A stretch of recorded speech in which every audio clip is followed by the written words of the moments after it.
ladies and gentlemen, to Arby's Nationals Hockey here on Rogers TV for our first game back at the Western Fair Sports Center in 2 months. I'm Kyle. He's Kyle, as always, and it's been a long time since we've been here, Kyle. And do we remember how to do this again? I'm going to wing it tonight and see what happens. Yeah, should be fun. We still got hockey to watch, so It's always good then. Nationals coming into this game off a loss in their last game. Strathroy lost the last three. Just trying to get back into the shape of everything here. It's been a little while since we've been away, so take a peek at our standings right off the top. Nationals, without the games played due to the snowstorm last week and then the lockdown and everything, they're now 3 games back of Leamington, but only 2 points. That's right. So a win here tonight will bring London into a tie points-wise for first place here in the Western Conference, and with I believe that would make it 2 games in hand there. And we look here, Strathroy sitting in 8th with only 21 points. So we don't want to say it's going to be an easy one for London tonight. They can't take Strathroy lightly, but nonetheless, London showing their dominance like they have for the past, I don't know how many years in the Western Conference. Another key matchup there as well. You have the Chatham Maroons taking on the LaSalle Vipers as well, the matchup between 3rd and 6th. And if you look at the standings, they're only 5 points separate 1st and 5th. So it's still pretty much anybody's race now for that top spot in the Western Conference. A lot tighter than we're used to seeing the last few years. That's right. And with this whole COVID shutdown and everything like that, it's going to be interesting to see how teams make up those games and also just come out into this kind of second half of the season, if you want to call it that, and see what the stretch drive brings heading into the playoffs. So during these last 2 months here, the Nationals have been very busy. A lot of moves, which we'll get into later in the broadcast. But the story of the game, familiar faces, as a few of those moves that were made will be in play tonight, playing for the Strathroy Rockets. That's right. We have Elliston and Barnes that went to Strathroy, and then we have O'Dwyer and Wood that came to London. Elliston now in the lineup for the Rockets. O'Dwyer and Wood not in the lineup today for the Nationals, so those familiar faces will not be seen, but nonetheless, it'll be interesting to see how Elliston comes back to the Western Fair Sports Center, not as a member of the London Nationals. And taking a look at our 2 goaltenders tonight, you have Aiden Barry once again in between the pipes as always, and it'll be Chaz Nixon in net for the Strathroy Rockets. Newest addition of the Rockets himself. And then Barry has been having a stellar season as always. 908 save percent or 906 save percentage, and that 10-2-1-1 record. He has been unflappable when he's between the pipes. That's right. He's come up with the great saves for the London Nationals whenever he's called upon in the net there, making key saves at key moments of the game, just to make sure that his team always has an opportunity and a chance to come away with a W. And then backing up for the Nationals as well, because O'Dwyer, as we said, not in the lineup tonight. It'll be Aiden Barry once again. Or sorry, not Aiden Barry. Owen Flores backing up the Nationals tonight, coming back down from the London Knights. So it'll be good to see him. If he does get a little bit of action, he will be playing for the Nationals in their next contest against the Leamington Flyers. That's right. So it's the EC Flores there, all decked out in his Knights gear, and I've watched some Knights games and seen him in action, and he looks like he's in place there up with the big club in the Ontario Hockey League. It's good to see him back here playing for the Nationals. Just kind of like we said today, backing up Aiden Barry, but nonetheless, he's found himself a spot here in London. And it's been a fun thing watching Flores as well, because when he first came out to start the season, he has all his gear, and then slowly week by week, you started seeing add more and more, and we'll head it down to ice level for the anthem. Oh, Canada, our home and native land, true patriot love in all of us command. With glowing hearts we see thee rise, the true north strong and free. From far and wide, oh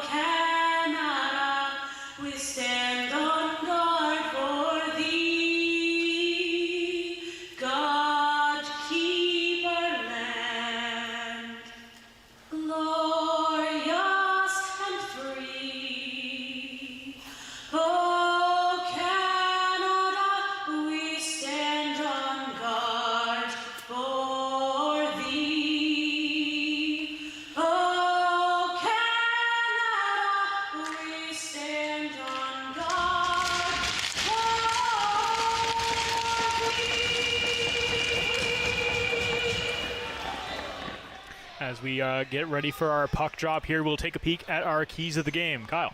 That's right. For the Strathroy Rockets, it'll be special teams as they went 0 for 8 on the man advantage against Chatham on Saturday, whereas Chatham went 3 for 7 on the power play.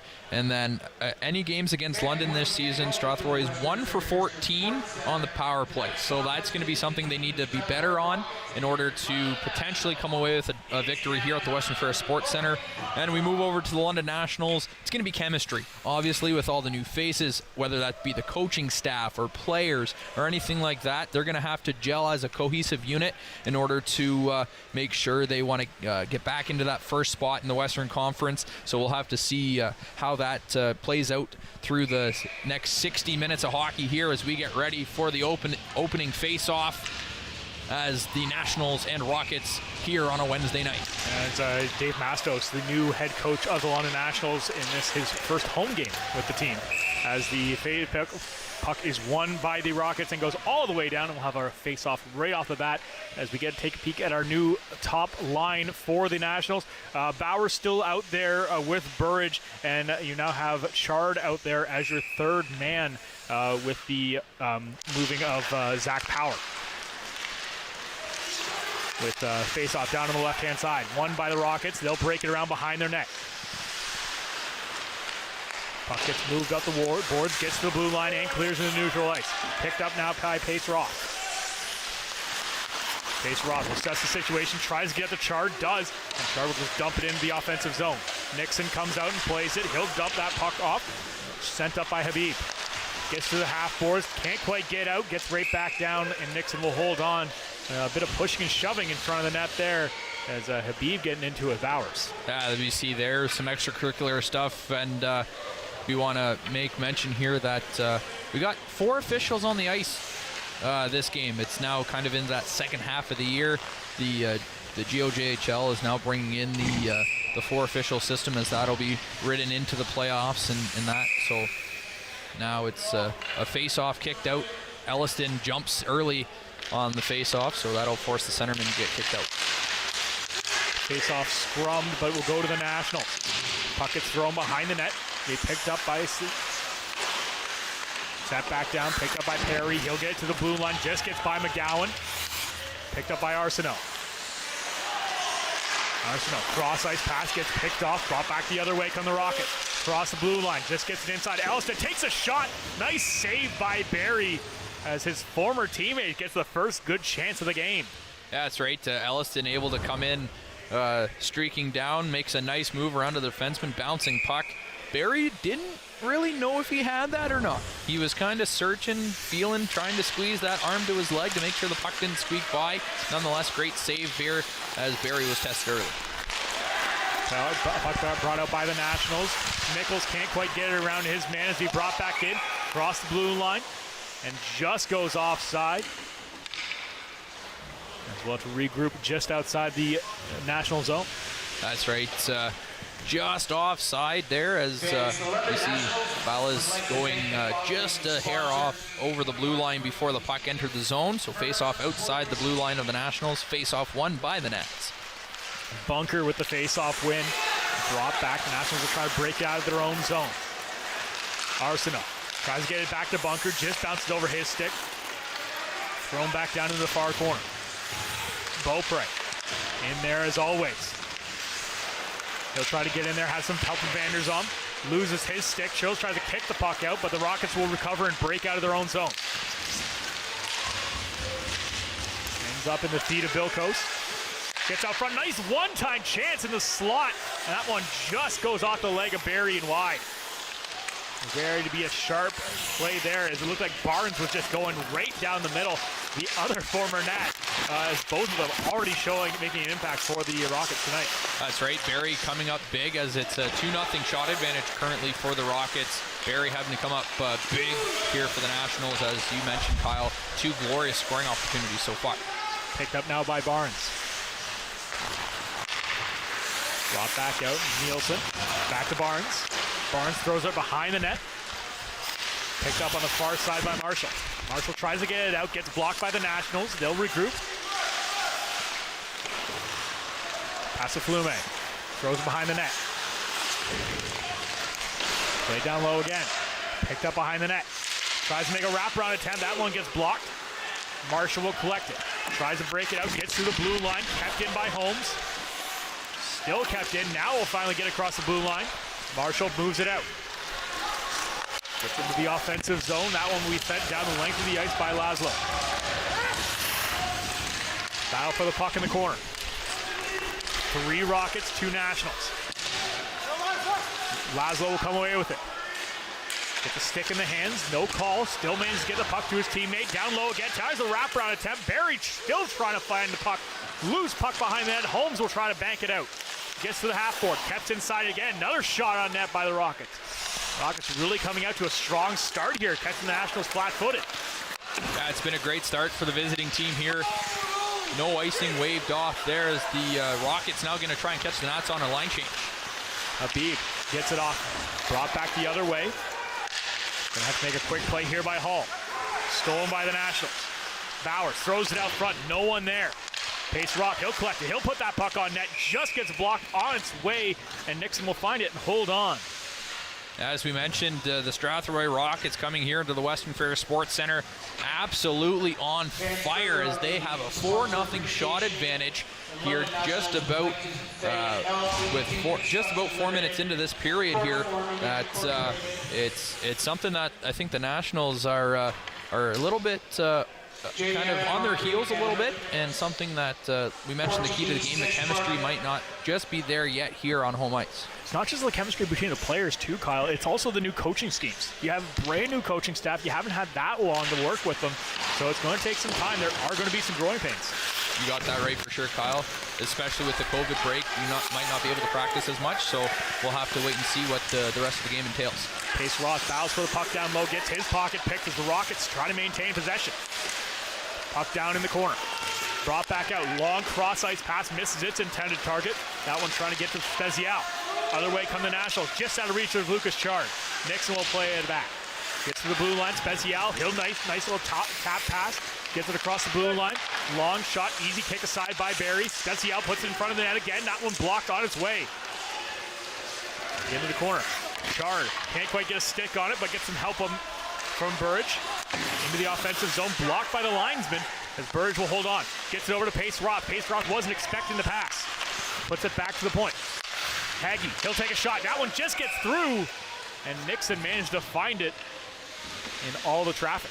That's right, Burridge there using his big frame in front of the net as he might have tried to get a tip on that. I think it went off the high forward stick there at the top of the circles, kind of changed direction for Nixon, but good goalie there. It makes that save, holds on, and brings in a face-off here as Tori Alba steps in for the Nationals to take the draw. Gotta love the pads and all that by Nixon there, sporting the Flint Firebirds gear. It's always a nice look. The puck comes right up front. Nichols just falls off his blade and can't get the shot off. Back to McGowan, who will group in their own zone. Over to Arsenault. Back to McGowan. McGowan gets a bit of space, tries to make a move through the middle, gets it to Arsenault. Arsenault will tip it in, picked up by Nichols.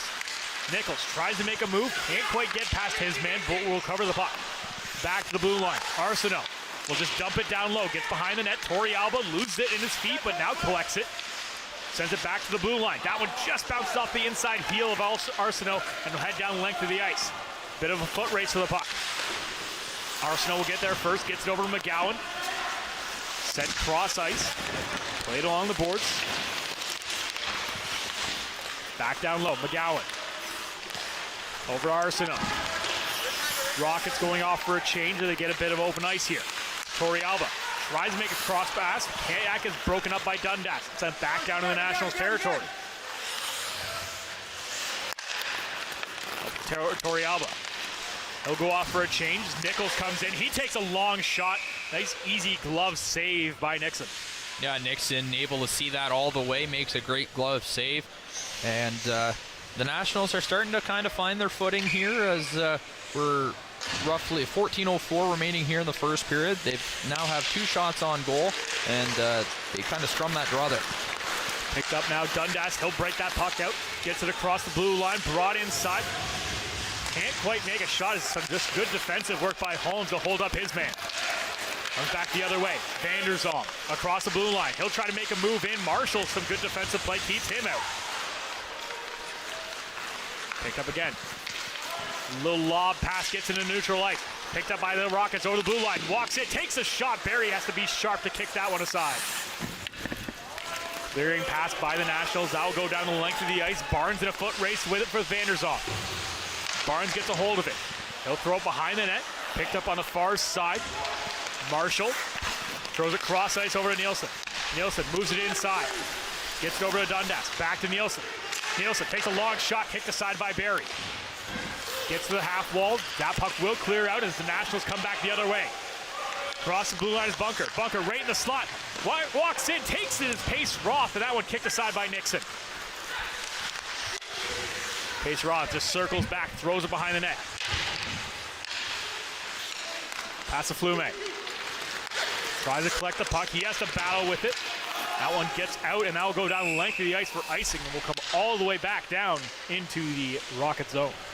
As we have 12:44 remaining here in the first period, the shots are 7-3 in favor of the Strathroy Rockets. As we see Pace Roth here walking right into the slot.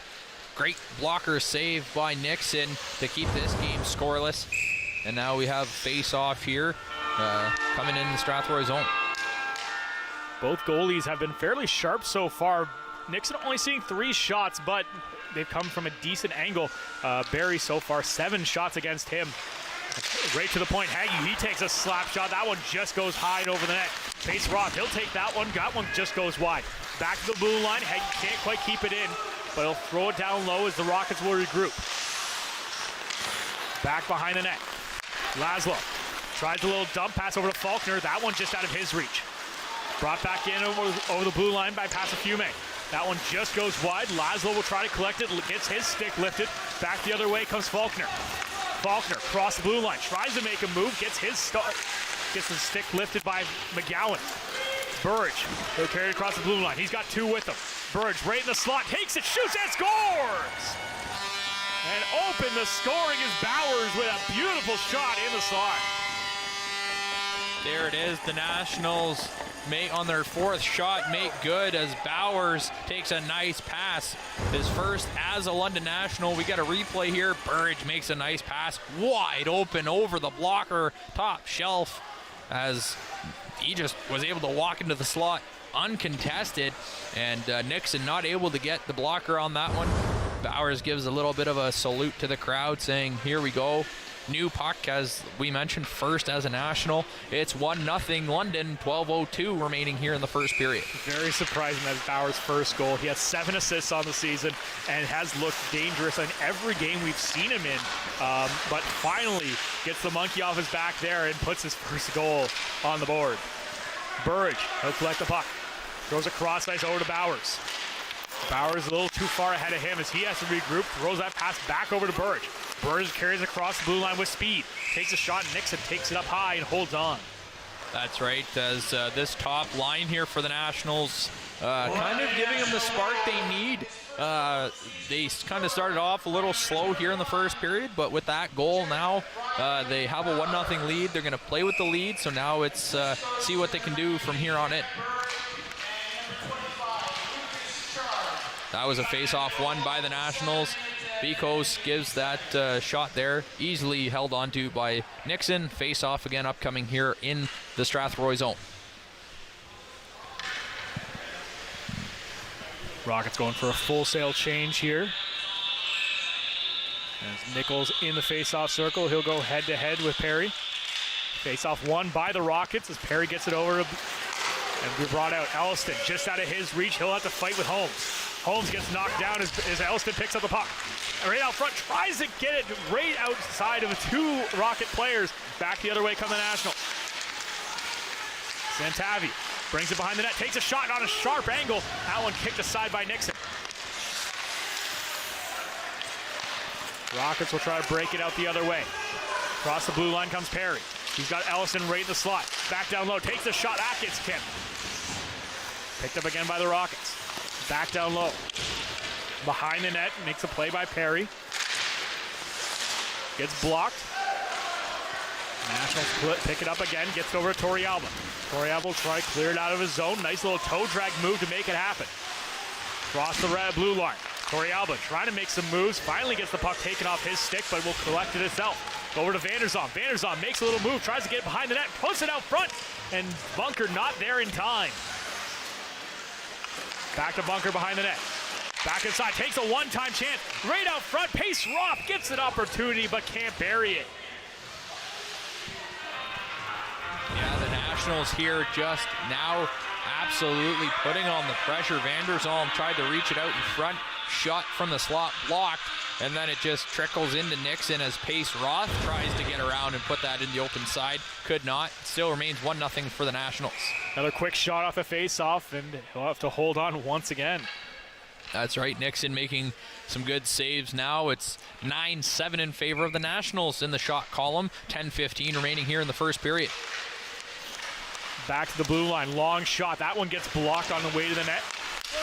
Picked up by Heggie. He'll move it down low to Beaupre. Beaupre gets it over to Vanderzon. Back to Beaupre. Bounces off boards behind him. Heggie will try to throw it down low. Picked up by the Rockets. They'll break out the other way. That one just goes off a skate of Dundas. No icing on the play. Barry comes out and plays it. Puts over to Nielsen. Back to the blue line. Hold on to it is Barnes. Barnes tries to take a shot. Gets his pocket picked. Other way comes Beaupre. Beaupre just can't beat out the icing. Another stride or so he would have had it. As we see, Beaupre kind of gave a smile. He's like, I tried so hard to negate that icing. Just crosses the goal line. Linesman makes the call. Face-off coming all the way back into the National zone, and the Nationals have to get the right personnel back on the ice as they're not allowed to make that line change. So here we go with 9:43 remaining here in the opening stanza. Back to the blue line. Kept in by the Rockets. They've been pretty solid in the face-off circle so far tonight. Really dominating the Nationals in that category. Big hit there by Heggie. First time being able to see him in Nationals action here is Curtis Heggie. Nationals will bring the puck out. Across the blue line. Brought down low. Vanderzon fights off a hit. Gets the puck stolen. Tries to battle for it back. Gets to the blue line. Still not out. Now it gets out. Picked up now by the Rockets. Across the blue line, Faulkner, he'll just dump it down low. Arsenault will collect it. Long pass, that one just gets to the stick of Pasaflume, but he gets hit. Back pass there by Habib. Puck gets rimmed around the boards, the Rockets will break out of their own zone again. Across the blue line, a little bit of open space, gets it out front, tries the one-timer, and Barry, what a save! Absolutely robs Special as he had an open net. Yeah, that's a great 10-bell save there as we get a nice pass across on the 2-on-1. Just getting the pad over and making that save and then getting the glove on it before it crosses the goal line. He keeps this a 1-0 game so far for the Nationals as both sides making some changes. Puck dropped, here we go. You know, Special wanted to get a little more stick on that play, and that probably would have been in the back of the net. Crossing the blue line. Nationals will try to move the puck out over to McGowan. McGowan walks in, fires. That one just goes wide, gets back to the blue line. Arsenault will keep it in.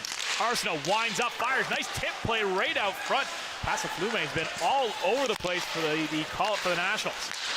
Perry carries it across the red line in the offensive zone.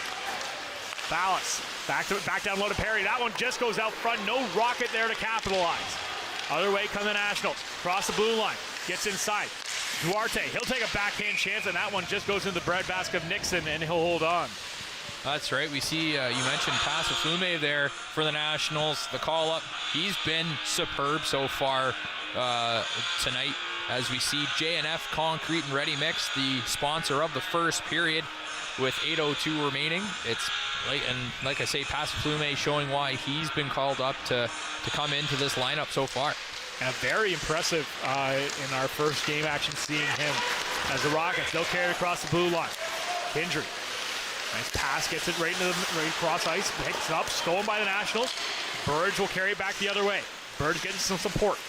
He'll take a sharp angle shot, and that one just a little bit of a look-back play there by Nixon as he catches that one odd, and the lights finally come on.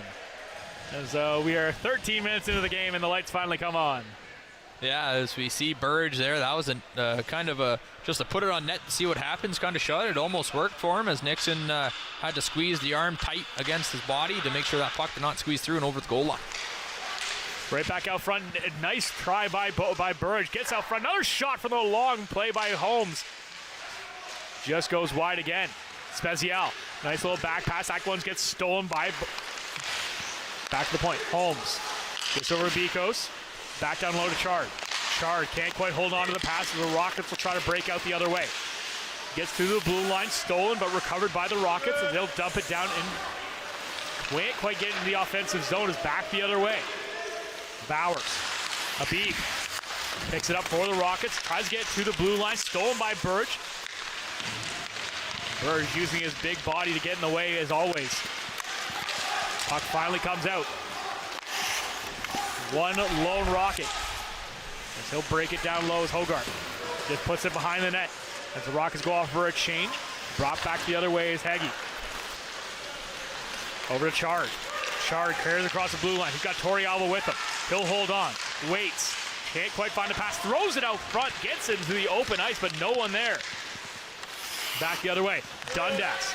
Long pass, cross ice, back in the slot to Dundas. Dundas gets down low. Open chance again, and just can't get it in the net is Perry.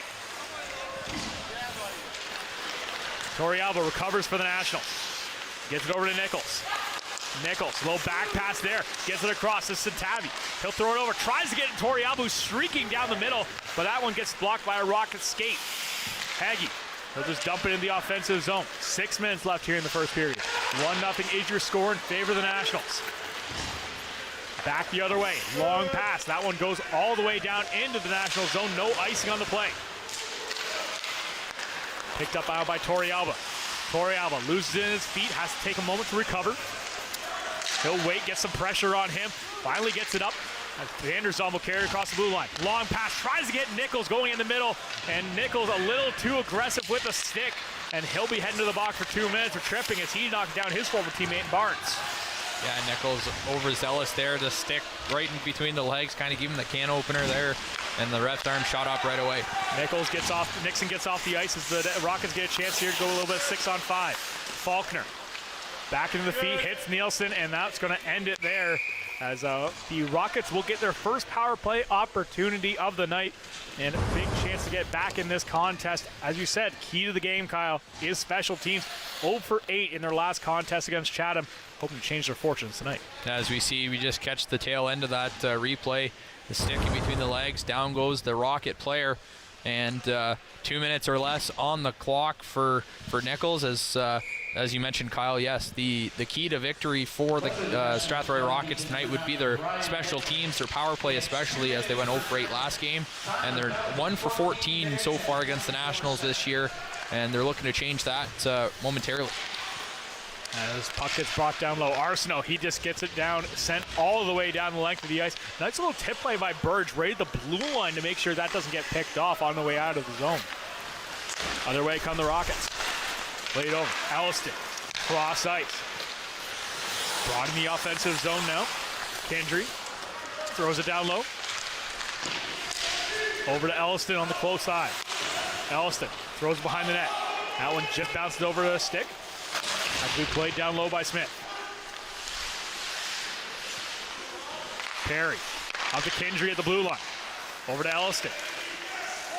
Elliston waits, tries to get it back over to Perry. That one gets bounced off a few legs, kept in by Smith. Back down low to Perry. Perry gets blocked up by Arsenault.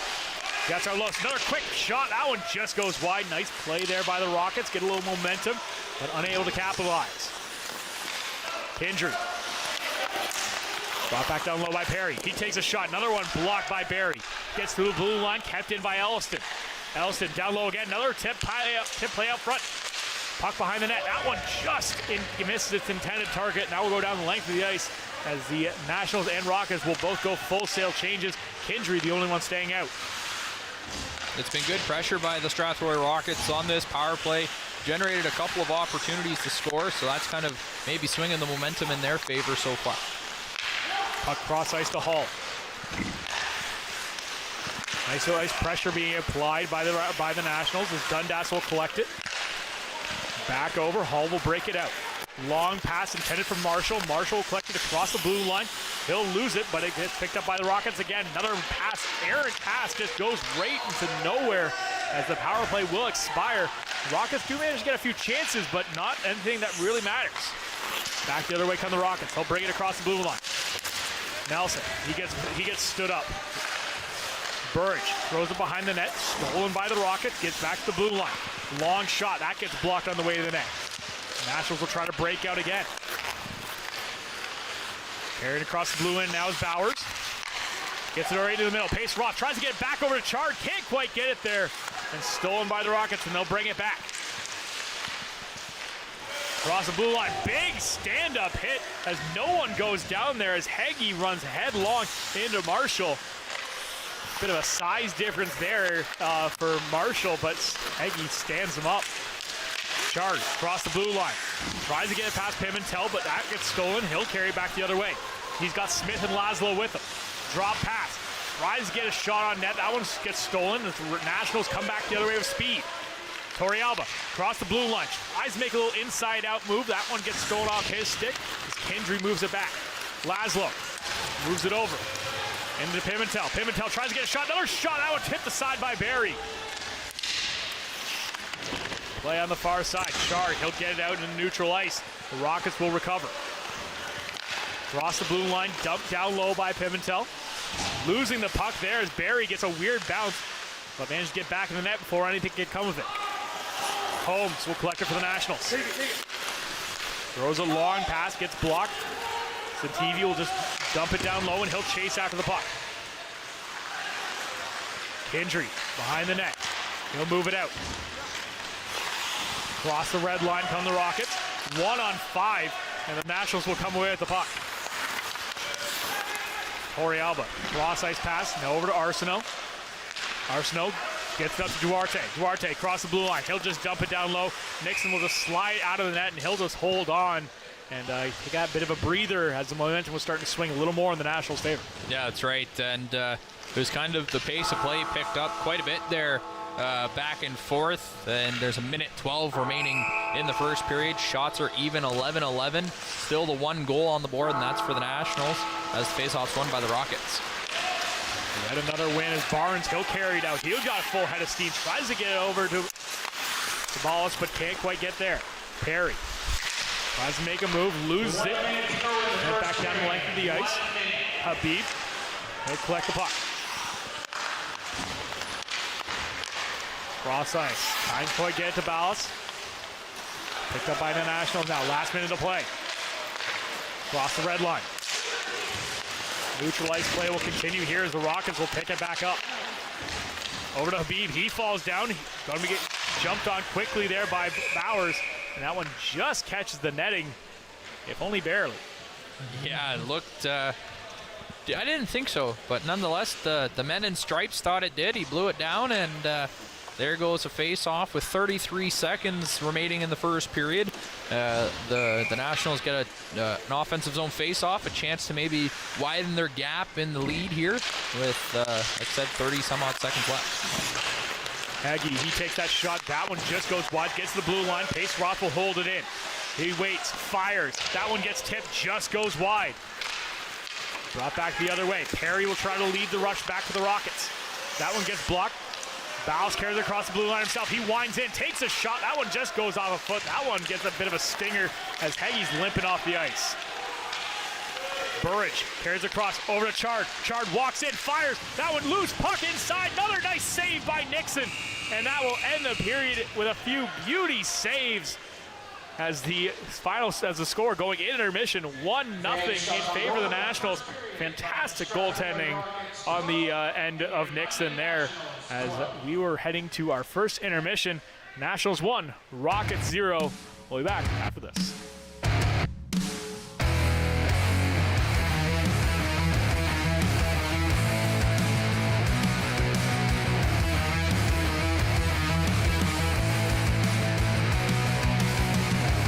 This program is brought to you by the following sponsors.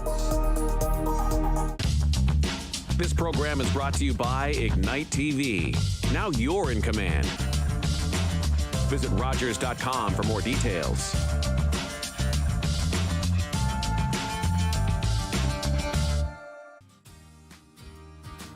Hi everyone, my name's Ranger M, and I work at Catfish Creek Conservation Authority. I'm the community outreach technician, and that means I do a lot of this, chatting about all things nature and conservation with kids, adults.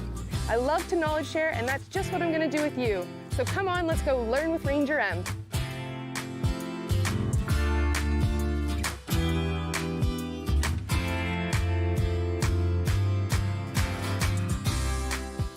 Hello, I'm Liz Dowdswell, Lieutenant Governor of Ontario.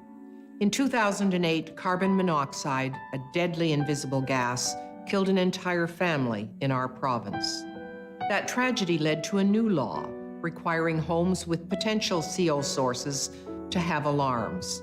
John Gignac's family members passed away that day, and he shares his story to save others. Please make sure you have working CO alarms in your home. Protect your family today. Do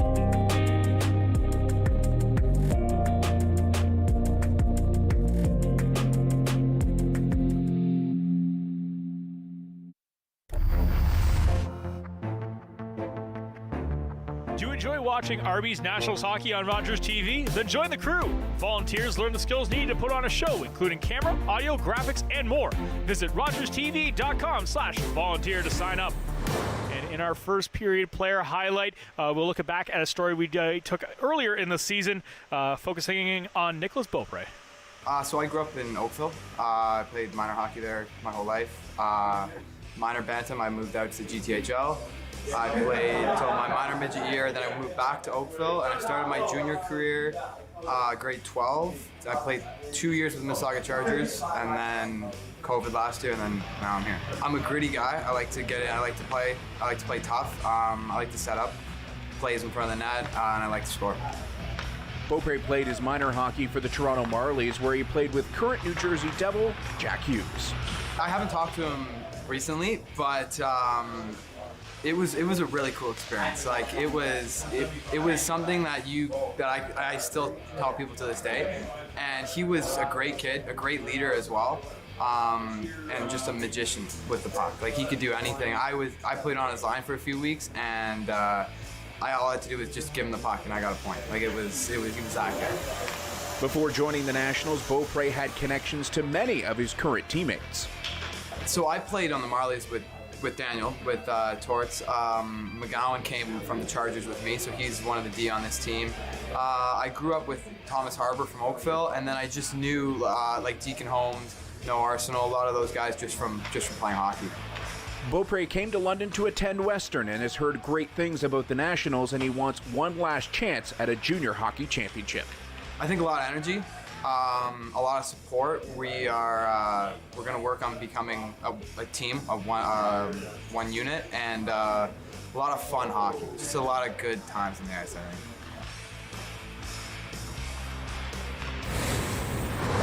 And thanks as always to Ryan Robinson for that voiceover, as we'll be back with more of the first intermission after this.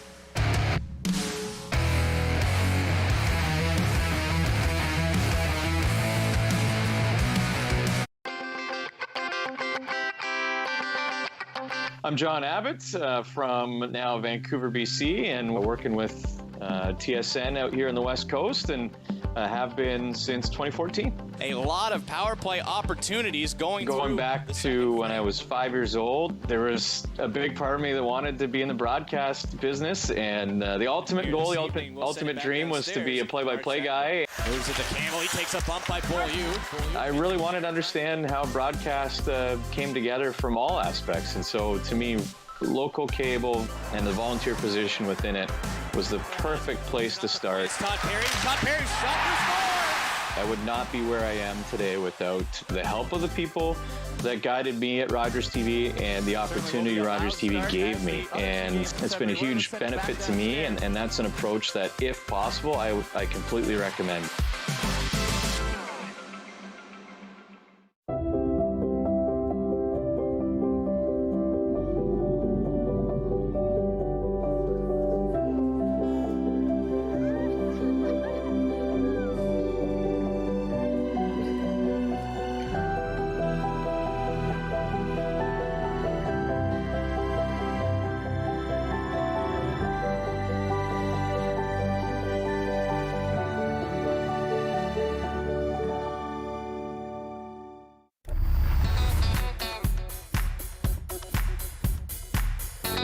Watch, play, and win every Monday night at 8 p.m. with Optimus TV Bingo on Rogers TV. Cards are available at multiple London locations and are good for all 3 games. Weekly jackpots total $3,000. Welcome back here to the Western Fair Sports Center. After 20 minutes of play, the London Nationals lead the Strathroy Rockets by a score of 1-0. As always, I'm Kyle. He's Kyle. Taking you through the game tonight. So far, it's been an interesting game to say the least, Kyle. As we talked about it just after we went to break there, a flat start to the game for the Nationals and pretty solid period overall for the Rockets. That's right. The Rockets playing a pretty good period on the road as they've were able to get 12 shots and quite a few of those grade A scoring opportunities on Barrie. Barrie had to come up huge. And then, the Nationals kind of took a little bit to get their momentum going, get the skates underneath them. But nonetheless, they did score the only goal of the period, as it was a beautiful play for the top line as Bowers had his first goal as a National. And we'll take a look at it right here as Burridge comes in. Bowers right into the slot, just rips it top shelf over the blocker of Nixon, and the smile on his face. He's like, hey boys, I got my first one. Got the monkey off the back. And that's the only goal at 8:01 of the first period. Bowers from Burridge and Chard. And that's the 1-0 lead. That's where we stand after 20 minutes of play. Yeah, and just the positioning there. That's just a bit of a defensive lapse there. Otherwise, I thought the Rockets played a solid game. You just can't leave someone alone in the slot just like that. And looking at the goaltending for the Rockets, Nixon, he was been phenomenal so far. Really carrying the load for the Rockets so far tonight. That's right. As we mentioned, he's wearing the gear of the Flint Firebirds. He's committed to them. He played for Leamington earlier this year, has come to Strathroy, and we got to look at some of his saves here, just being able to fight for the puck through traffic and everything like that, making sure that the rebounds are not there, and if the puck isn't secured into his body, he's getting it into the areas where it's not going to be a dangerous scoring opportunity there. So he's come up huge for the Strathroy Rockets. I get the Flint Firebirds on my mind because he's got that sweet gear. Yeah, I always love the colors of them, and we'll see if he'll be able to keep up his amazing play as we get set for the second period here on Rogers TV. We'll be back after this.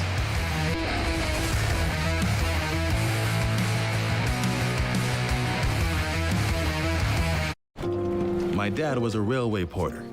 It was just about the only job a black man could get. But he had big plans for us. Music would be our ticket out of poverty. I knew we couldn't afford that piano, so I practiced twice as hard. Nice, Daisy.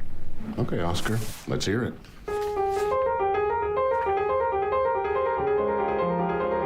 Turns out, I wasn't half bad. Then I found jazz, or it found me. It wasn't all easy, though. I faced a lot of hate, but I found my stage. They call me the man with 4 hands. Well, I don't know about that, but let's see how far this ticket takes me. From Montreal to Carnegie Hall and far beyond, Oscar Peterson became one of the most recorded and celebrated jazz musicians of all time.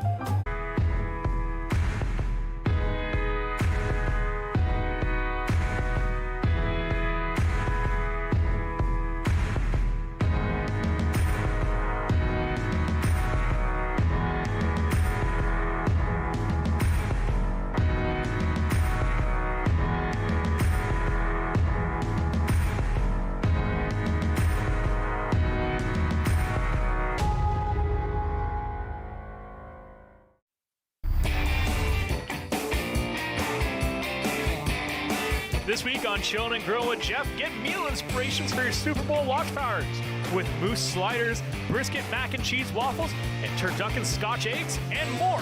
Watch the latest episode Chillin' and Grill with Jeff Thursdays at 7:30 p.m. Shots on goal brought to you by Paul Duarte and Associates. 12-12 for both sides. A very even period.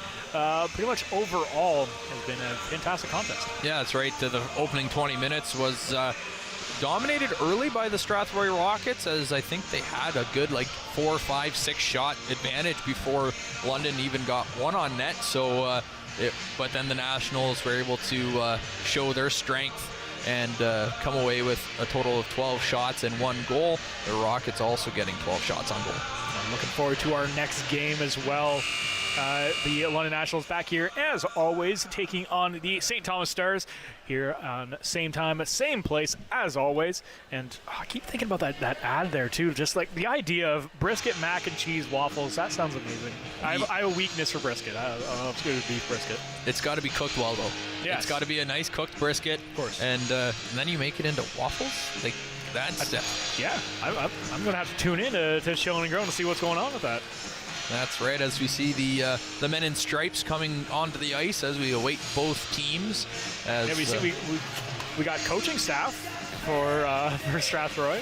Oh, there's the Rockets finally coming out, and there's a bit of the Nationals. So as we wait, let's take some time to say that again, that 4 officials back on the ice for this game, and the GOJHL making sure that the games now, as they are getting a little bit tighter and a little bit more impactful in the standings, and playoff positioning is key here in the stretch drive of the season. They want the games to be called to the best of their ability, so they got the extra set of eyes out there, which I think for sure definitely adds something to the game, because the stuff behind the play is able to be seen by that back official and be able to be called, so there's not that extracurricular stuff potentially coming back and forth. So we'll see what transpires here in the next 2 periods, and it's nice to see some familiar faces up here in the broadcast booth, watching them referee this hockey game. So far, so good. Only 1 penalty called,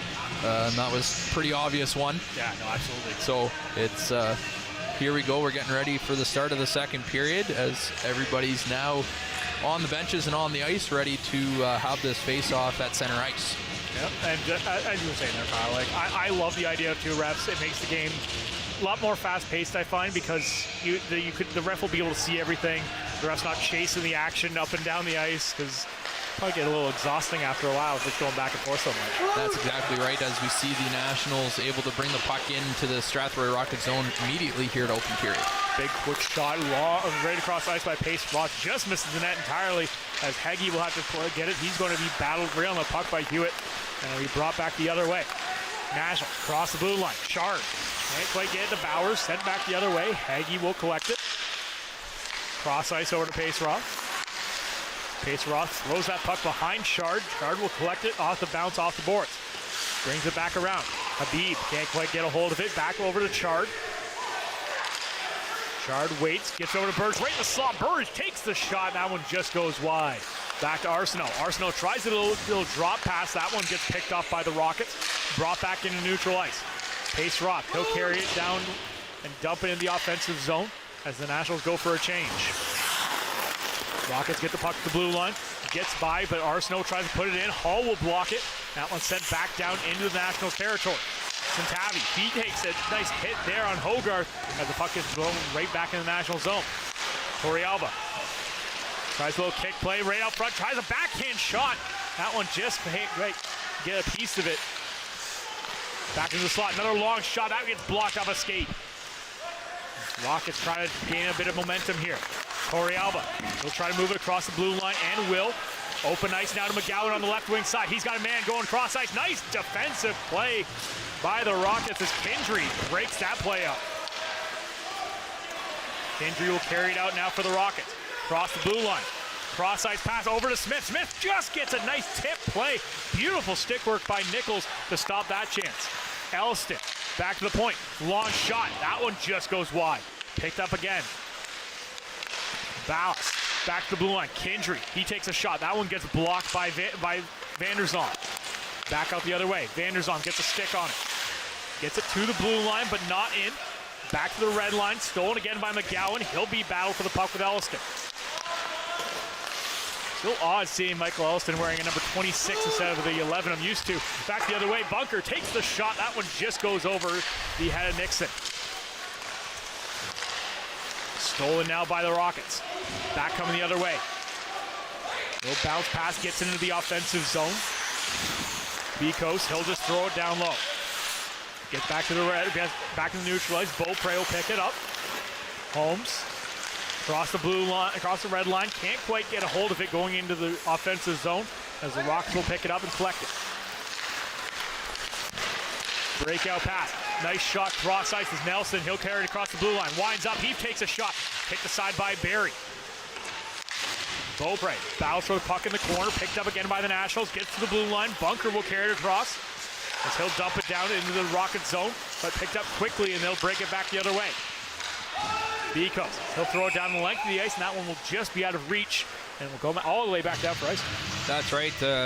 For second period, fast and furious action back and forth. Only 2 total shots, one aside, but the play just back and forth, and both teams are just high flying right now as we see the Nationals making sure the right personnel is back on the ice after icing that puck.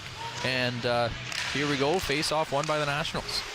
Holmes will try to get a hold of it. Gets his pocket picked by Perry. Little back pass by Perry. Another pass behind the net. Gets to the blue line. Not enough on that one. As it's stolen by Duarte. Duarte gets it across the red line. He gets hit hard off the puck by Nelson. Behind the net. Rockets break it out. Bit of room to move. Carries across by Nelson. Been all over the ice so far for the Rockets tonight. Played back down behind the net again. Man out front tries to wrap around. That one can't quite connect on the pass. Long shot. Barry has to be quick and gets a body right on it. That's another great play by the Rockets. Keeps the Nationals on their toes. Is that shot from Barnes? That's right. As we see the play developing behind the net, wraparound opportunity, tries to get it hook around the net, but it ends up going back to the slot. Barry didn't realize it right away, and then once he does, he was able to use his edge work and get cross crease, make that save, and nonetheless, face off coming into the National zone. Nationals taking too long to get lined up, so Chard thrown out. Burridge here in on the draw. Face off won by the Rockets. Gets back to the blue line. Kicked down low by Habib.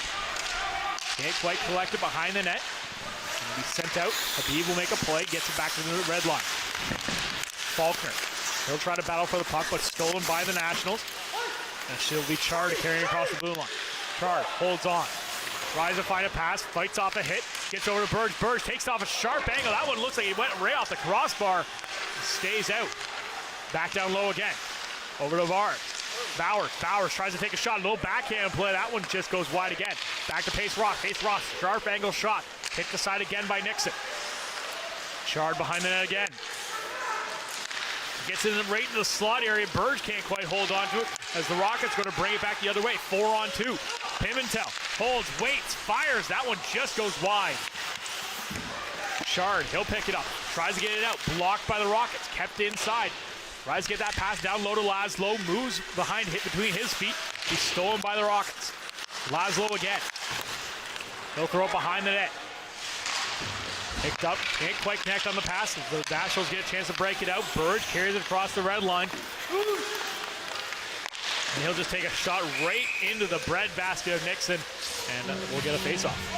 As we're gonna, I believe, get a look at new head coach Dave Matsos. He played on the Memorial Cup champion Sault Ste. Marie Greyhounds back in 1993, and then he had a 2-year run with the Western Mustangs, and he joined Hamilton in 2017-18 as an associate coach, won an OHL title in 2018, head coach in Hamilton 2018-2019, so we'll see what he brings here to the Nationals going forward the rest of the year. It's a new coach, new voice for the team. As we said, a bit of adjustment period expected as we'll see how his team fares as opposed to what we've seen in the past. Puck picked up. Can't quite keep a hold of it is Torrealba. Over to Arsenault. Arsenault, cross-ice pass.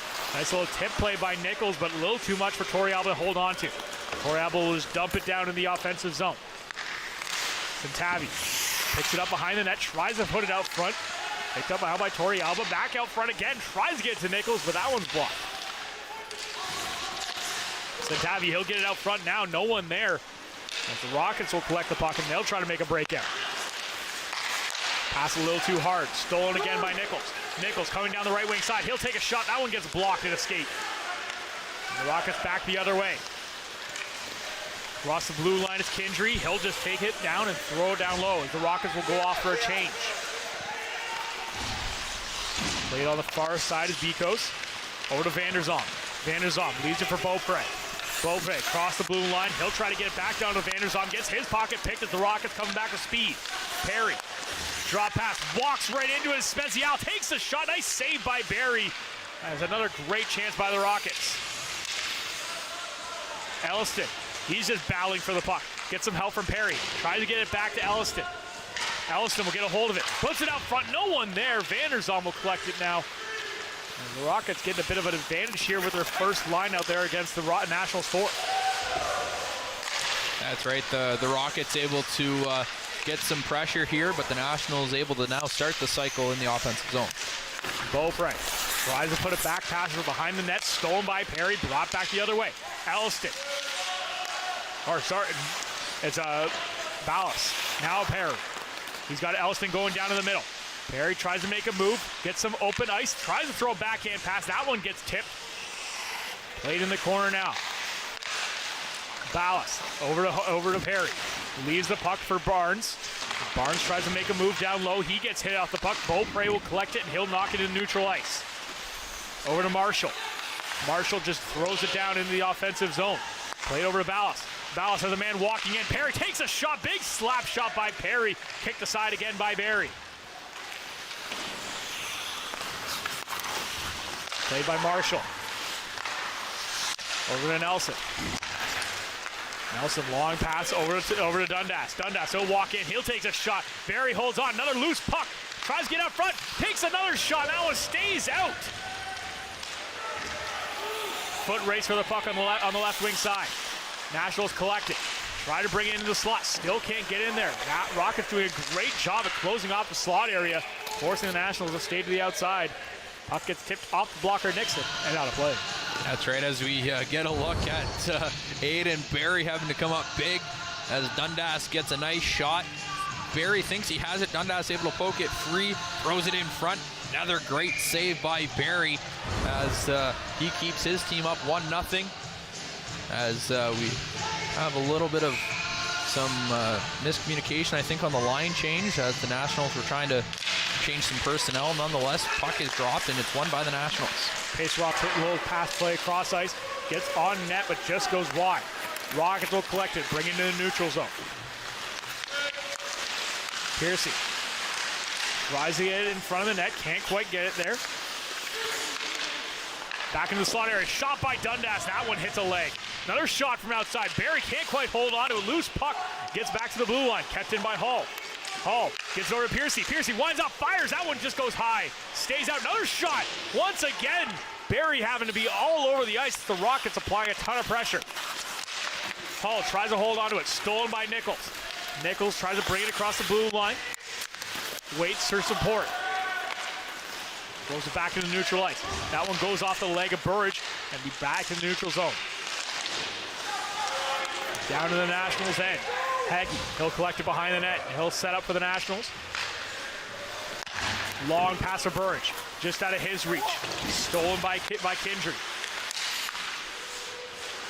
Tries to get the pass out front, stolen by Chard. Chard will play it behind the net again.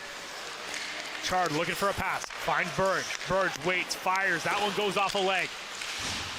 Back out front, loose puck again, and that one held on to by Nixon. As Bowers there crashing the net, trying to get that play. As we get a look at Dennis Morock, he's one of the great scorers in London Knights history. 370 points in 193 games, and then he had 888 NHL games played with 356 goals, adding 522 helpers. Dennis Morock, yeah, London Knights legend. As puck gets brought back the other way. Over to Burridge. Burridge can't quite hold on to it. Now gets a bit of an open chance. Burridge all alone. Walks in, fires. What a save by Nixon. Comes back the other way. Barry comes out to play it. Big saucer pass. Gets it back to Burridge. Burridge has to be shaking his head after that one. He knows he probably should have had it. Down low. Chard. Battles for the puck. Stolen by the Rockets. Stolen again by the Nationals. Back out with Burridge. Burridge gets it, and that one just goes into the neutral ice again. Nationals will have to go back and regroup. Burridge now. Over to Bowers. Bowers, little saucer pass over to Chard. Lucas Chard, he'll carry it across the blue line, tries to find a plate, puts it up front, wraparound attempt. That one kicked aside by Nixon. Long shot again. That one hits a body and then goes out of play. That's right. We see the chance Burridge gets as it's a turnover at the blue line. And he comes in, walks in all alone, tries to give a fake, goes glove side, but it's a great save by Nixon. And it's still 1-0 Nationals, and he still makes a couple of extra saves. See Burridge on the bench grabbing a sip of water as he had a pretty good shift, the last one out there. On that play as well, if you see right at the end, Hewitt has to make a play to get that puck out of there. And you saw Lucas Chard just rumbling right down on top of the puck. He gave him another second. Chard's going to bury that. So fantastic defensive play by the Rockets as well to keep that puck out. As they will try to break it out of their own zone. Cross-ice pass. Lost in the feet. Elston can't quite hold on to it. Marshall will find it, and he'll throw it down low. Behind the net. Stolen by the Nationals, as they'll try to break it out. Back and forth play so far here. Play by Stolen as the cross-ice pass can't quite connect. Marshall tries to get it over to Elliston. Elliston will collect it. He carried across the blue line. 2-on-1 opportunity. Long pass just out of the reach. And can't quite make anything of it. Back to the point. Barnes can't quite hold on to it. These two Nationals go down hard on the play as the Nationals will try. Rockets bring it back the other way.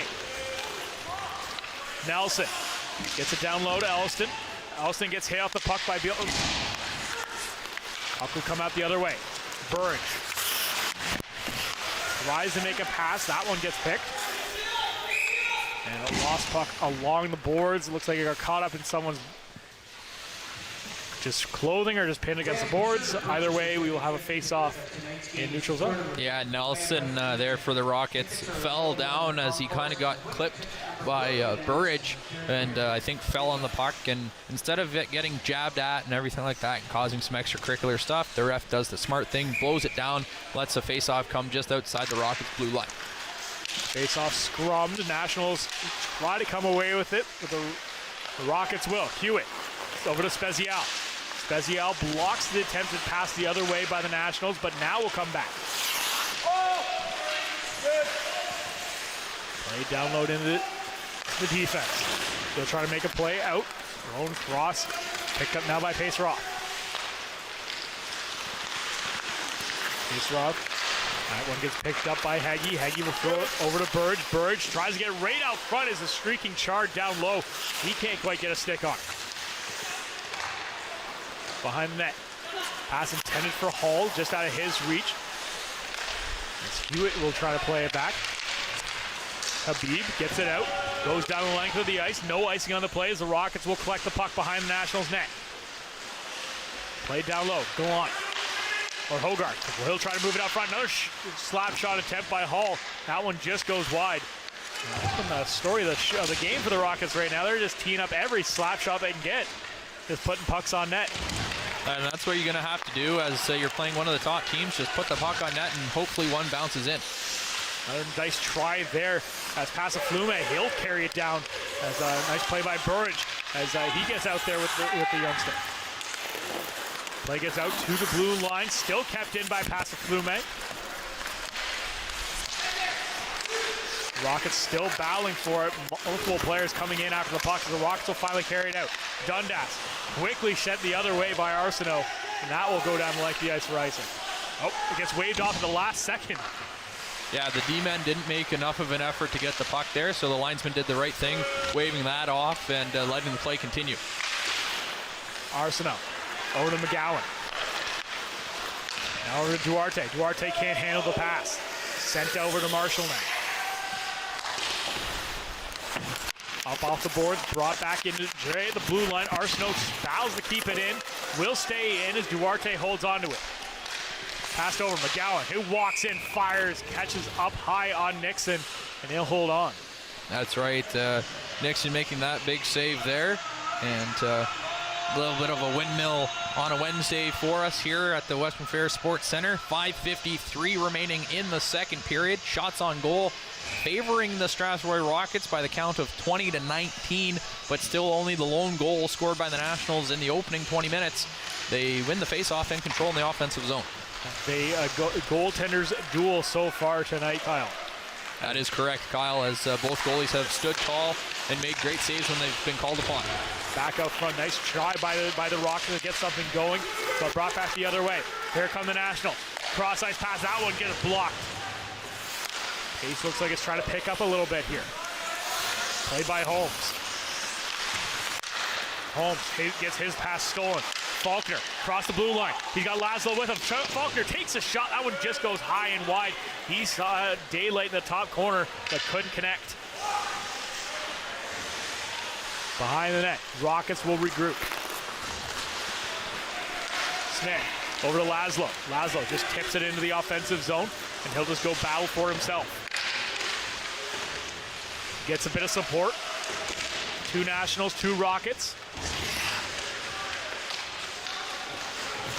Puck finally comes loose as the Rockets will collect it. Laszlo tries to make a move on it. He gets it stolen off him by Burridge. Gets out and neutral ice. Marshall will collect it and have to try to bring it back the other way. Quick shot off the awkward bounce off that pass of Marshall as Chargers will just take it and throw it right on net. As we kind of a fortunate bounce for him as the pass across the ice gets tipped and couldn't be corralled by the other D-man for the Rockets, and Charge just kind of at the top of the slot lets a kind of a half slap shot go, but it's right into the breadbasket of Nixon, bringing a face-off here deep in the Rockets territory. And it looks like Charge is going to get kicked out of the face-off. Going to have words with the linesman there to see what the heck went on to cause him to get kicked out. Back to the point, Hagee takes a shot quickly. Nice grab as just Nixon just stabs that one out of the air, and he'll hold on. Yeah, it didn't look like it was going to be much of a shot on goal. It was probably going to go high and wide, but nonetheless gets it in his glove and holds on for the face-off and ready to go again.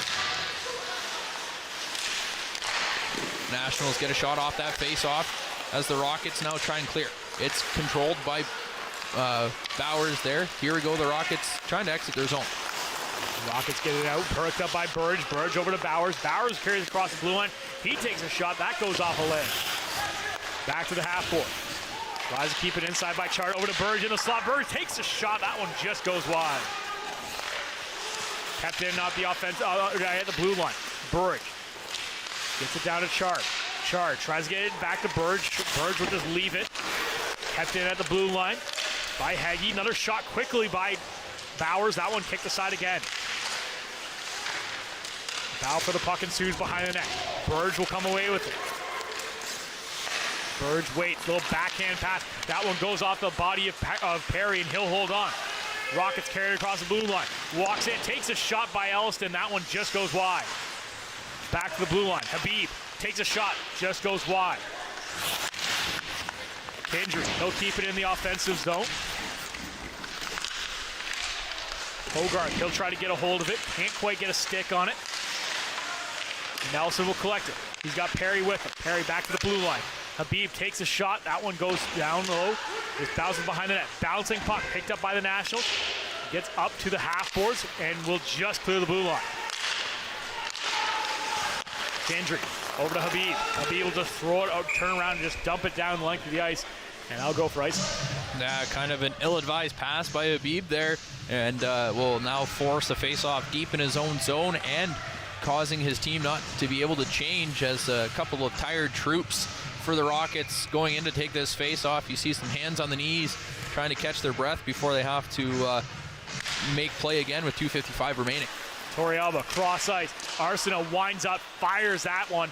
That one just can't find its mark. Way down low in the Nationals territory. Torrealba right there. Nelson, he's the lone Rocket on top of him. Gets it out. Centavi gets it across the blue line. He'll hold on to it. Takes a shot. That one is easily gloved on to by Nixon again. And another little mini windmill Wednesday there. Not much, but just a little emphasize.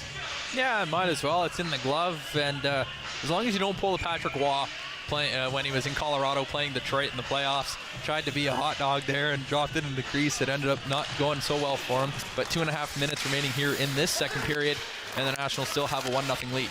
Absolutely. As play goes right to the blue line, kept in by the Nationals with the Rockets will collect it. Gets back into neutral ice. Rockets can't make anything happen here, so it gets over to Arsenault. Over to Torrealba. Little back pass over to Arsenault again. Pressured quickly by the Rockets. Dundas right on top of him. Puck gets to the blue line, still stays. No one really getting possession here. Penalty now coming to the Rockets. So the Nationals will get their first power play opportunity of the game with just under 2 minutes to play here. So the Nationals have a big opportunity to extend their lead as their power play has been clicking, still operating at a nice 25% rate.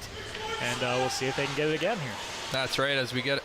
Elliston there's one that went, Torrealba got away with one as he kind of gave a nice rake to the back of Elliston, and then right there in front of the bench, I don't know, I didn't really see a slash, maybe a trip, but nonetheless, the referee's arm goes up, calls the penalty, 2 minutes on the clock as the Rockets now have to kill penalty and try and keep momentum up in this hockey game. Played right down low. Nationals trying to get a shot in the slot area. But once again, the Rockets doing a fantastic job of blocking up the slot, and the Nationals not being able to generate anything in the danger area. Nationals will break out from behind their net. McGowan. During the second intermission. Drops it for Jeff Burge. Burge across the blue line. Can't quite hold on to it. It's a shot down the length of the ice by the Rockets. Picked up by Barry. McGowan. They'll set up here. Owen McGowan gets a bit of ice to skate. He'll just skate right through the Rockets D. Brings in the offensive zone. Holds on. He'll rim it around the board. Tries to get it all the way over. Can't quite get over to Bowers. That one just goes high and just misses the entire Nationals coaching staff as that one gets whipped right into the net, into the Nationals bench as Dave Mastos has to dive pretty quickly there to not get his head taken off. That's right, as we'll see the reflexes as they might have had some good ones while they had a hockey career, but still looks like he has one there, and he's smiling, chuckling as he puts the mask back up. And now there's confusion as to why the face-off is coming outside the blue line. The Nationals coaching staff does not think it was tipped. In the eyes of the officials, it was. So then the Nationals have to suffice with the face-off outside the blue line. Battle for the puck gets scrummed, picked up by Hall. Hall just trying to break down right through the D. Takes a shot. Nice work by Hall. And Barry has to be sharp to make the save. Short-handed chance by the Rockets. Picked up by Nichols. Nichols will just throw it around the boards. Picked up on the far side by Bowers. Bowers cross ice again to Burge. Burge, he waits, tries to take a shot. That gets blocked. Kept in the offensive zone by McGowan. Down low. Over to Burge. Bang pass to the point again to McGowan. Back to Burge again. Burge walks in, cross ice pass, fires. That one can't quite make it on target. Habib gets a bit of space, tries to take it backhander. That gets a lucky bounce. Possible foot race here as sent back the other way by the Nationals. Across the blue line. That's Chard, he gets stood up. He and Hall having a few exchanging of words. Chard there kind of got away with one as he came skating away, holding the stick of the Rocket player there. Time expires here at the end of the second period. Still only 1-0 for the Nationals as they will now have a second remaining on the power play heading into the third period. Yeah, some fantastic work by the defense overall by the Rockets, and neither team managed to get anything as the goaltending duel continues. As we'll be back with the second intermission after this.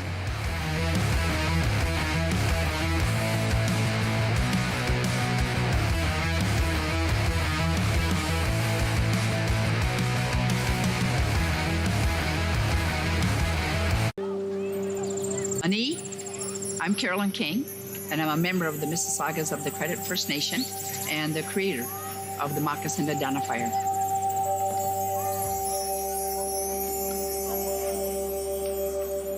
Philip Cote, an artist in Toronto here, took and redrew real moccasins. We're starting over with the children. The idea is that they would research whose land their school is built on, near, or what treaty area they're in. And the educational kit that we have has all that information in there. And the children just, love it. My dream is that this province will be covered with moccasin identifiers within the next decade. And they will forever know whose land they're on. That's the goal. educate and awareness with a nice, simple little program called the Moccasin Identifier.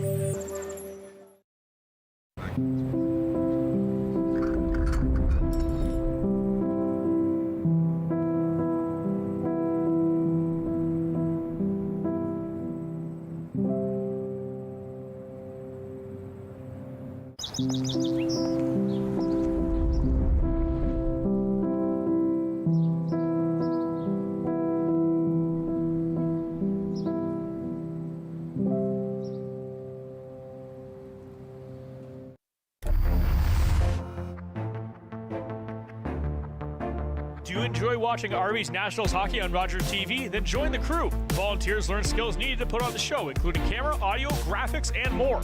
Visit rogerstv.com/volunteer to sign up. And after 20 minutes of play, or 40 minutes of play, the Nationals still lead the Rockets by a score of 1-0. And in our second period player highlight, we will look at the physical defenseman for the Nationals, Deacon Holmes.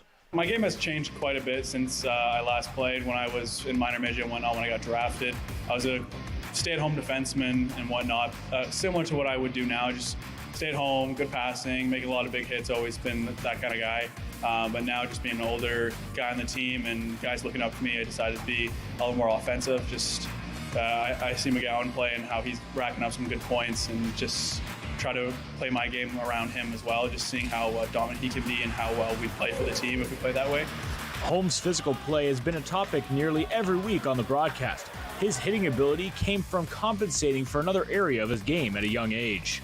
When I was younger, I was a very slow defenseman, just slow-footed. My dad would put me forward, put me at D. He didn't know what position I should play because I wasn't the quickest, didn't have the quickest feet. But I remember on a car ride on the way home one day, this was like the year before hitting came. I just said, I can't wait for hitting. I can't wait for hitting. No one's going to get past me.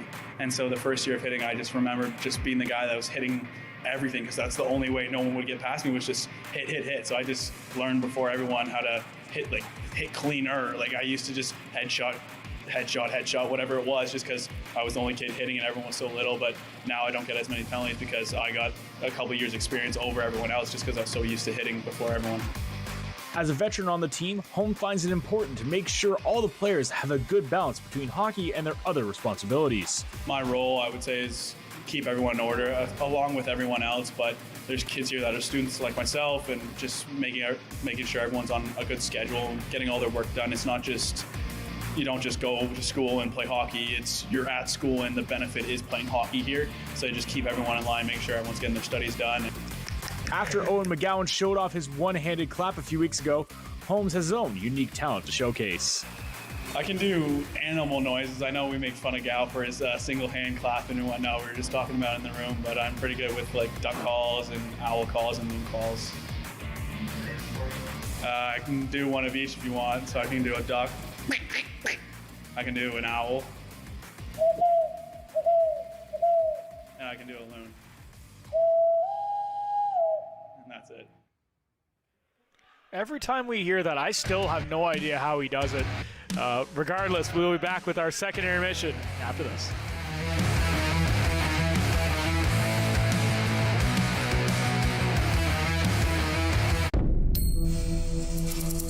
My name is Matthew Rutledge.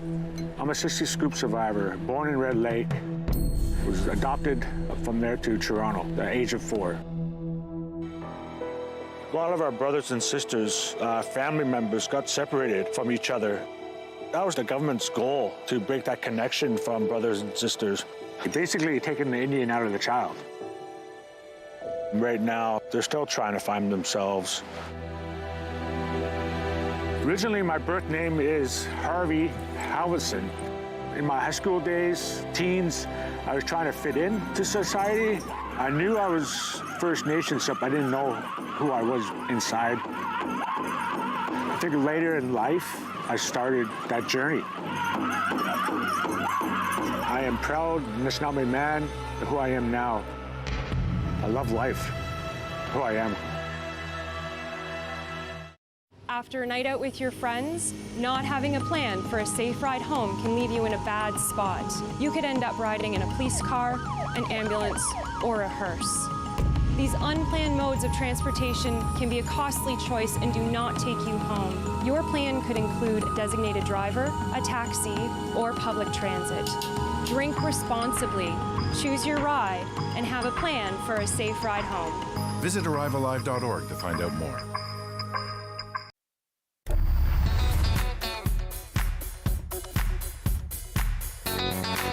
Watch, play, and win every Monday night at 8 p.m. with Optimus TV Bingo on Rogers TV. Cards are available at multiple London locations and are good for all 3 games. Weekly jackpots total $3,000. Welcome back here after 40 minutes of play. Nationals lead the Rockets by a score of 1-0 in a game that is much closer than anticipated in a first versus 8th matchup. Yeah, that's right. With the Strathroy Rockets, they've come in to the Western Fair Sports Center and playing what you can call a very good road hockey game, especially against an upper echelon team like the London Nationals. They're right in this game, and they're one bounce away from this game being tied, and largely in part that's Nixon for their in between the pipes for the Rockets, as he's played superb keeping this game at 1-0. So it's good to see the Rockets able to come in and give the Nationals a test here on a Wednesday night. Absolutely. As the Nationals first came in here, managed to pick up the first goal in that first period. No scoring in the second, as it's been a very back and forth goaltending duel so far in this game.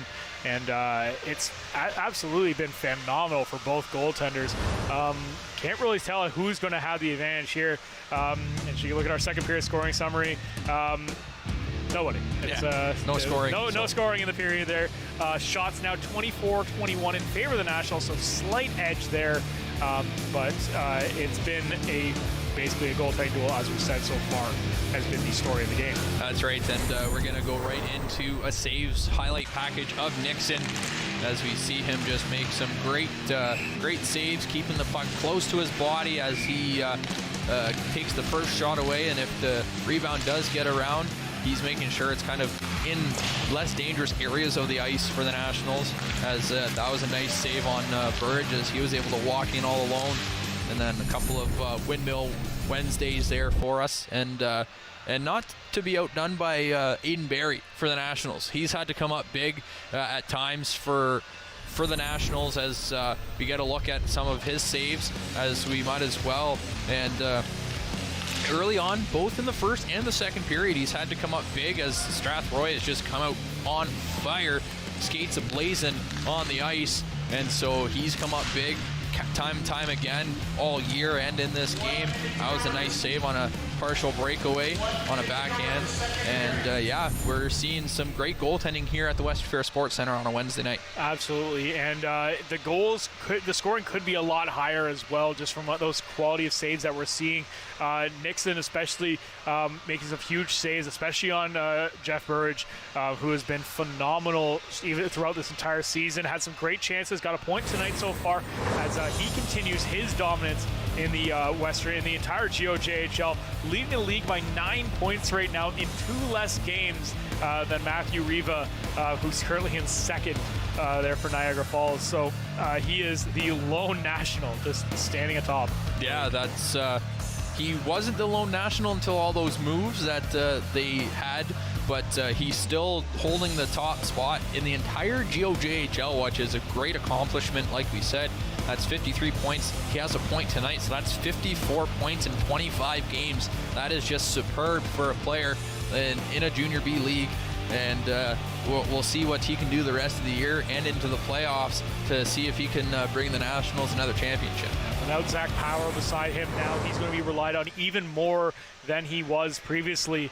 And a lot of pressure to put on your captain, but Burridge, so far to this point, has proven that he's capable of that. Earlier in the show, we gave a bit of a tease talking about the big trade that the Nationals made with the very same Strathroy Rockets we are watching tonight. And only 2 of the 4 players in that trade that we're seeing so far, in Michael Elliston and Barnes, being played here tonight, both have made an impact. Michael Elliston, I thought, has been phenomenal for the Rockets so far. Had a few great chances, almost kicked off our scoring right off the bat. 12 goals in 22 games for the Nationals. He was no slouch. And then Barnes, on the other hand, pretty solid defenseman overall. That's right, as these 2 players, I think, stepping into the Strathroy lineup are going to be welcome additions, added goal scoring for Elliston. Barnes, a steady defender on the blue line. So those two players are only going to help Strathroy as they continue out the rest of this season and stuff like that. And coming back to London was Riley Wood, as he's played 29 games, 34 points, so he's a good offensive guy there, not in the lineup tonight. And then we also had Gordy O'Dwyer, goaltender, 15 games played, 3-9-1-1, 887 save percentage, so a 395 goals against average. So he's not in the lineup. We'll wait to see him get dressed. So we'll see what happens as those two players hop into the Nationals lineup at some point. A lot of missing players from the Nationals lineup as well tonight, just from the scratches in general. You have no Thomas Monroe, one of the Nationals' bigger defensemen. No Riley Wood, as we just said. Jacob Julian, another player not in the lineup, and Julian's been playing most of the year on that top line. So the Nationals team, it looks solid tonight. Still looks like they're missing that little offensive kick, and that could be on the way here. That's right. As we'll once the changes come into fruition and the lineup kind of gets solidified now and into the playoffs, we'll see what the Nationals can bring offensively, defensively, and every aspect of the game. McGowan as well, one of the other key players for the Nationals, as he's been having still a solid season on the back end, continues to be in the running for that top scoring in the league for defensemen. Only 1 point back of the top spot with one less game. And then Thomas Monroe was already on the list earlier in the year as before the Nationals got him. He's got 19 points in 24 games. And Logan Pace-Roth has really come into his own the last little bit now. 7 goals on the season, 11 assists, or 18th, good for 10th in the league for defensive scoring. So the Nationals with 3 defensemen on that list, really pulling some numbers from back end. That's right. Pace-Roth, seeing him tonight, he's jumped into countless offensive rushes for the Nationals. He's been buzzing around from the back end for the Nationals. So it's good to see that it's not just Burridge having to carry the load offensively. They're getting contribution from the back end, which is always going to make for a nice, well-rounded team, which then therefore potentially could get them going further into the playoffs and into that championship, where what every team wants is to raise that banner that next year and raise that trophy at the end of the season. As is expected with the Nationals every year, it's Sutherland Cup or bust. There is nothing less acceptable for this team, as we will be back with our third period coverage after this.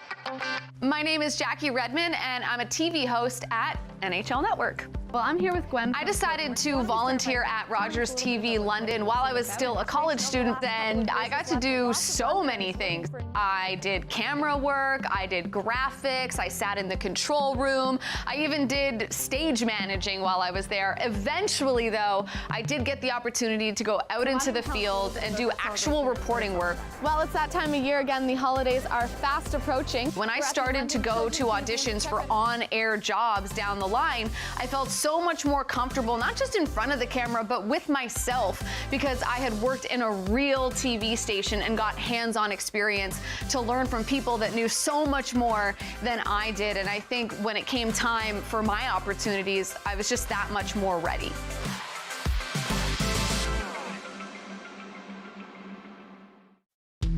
Sometimes it's hard to say goodbye to an old friend.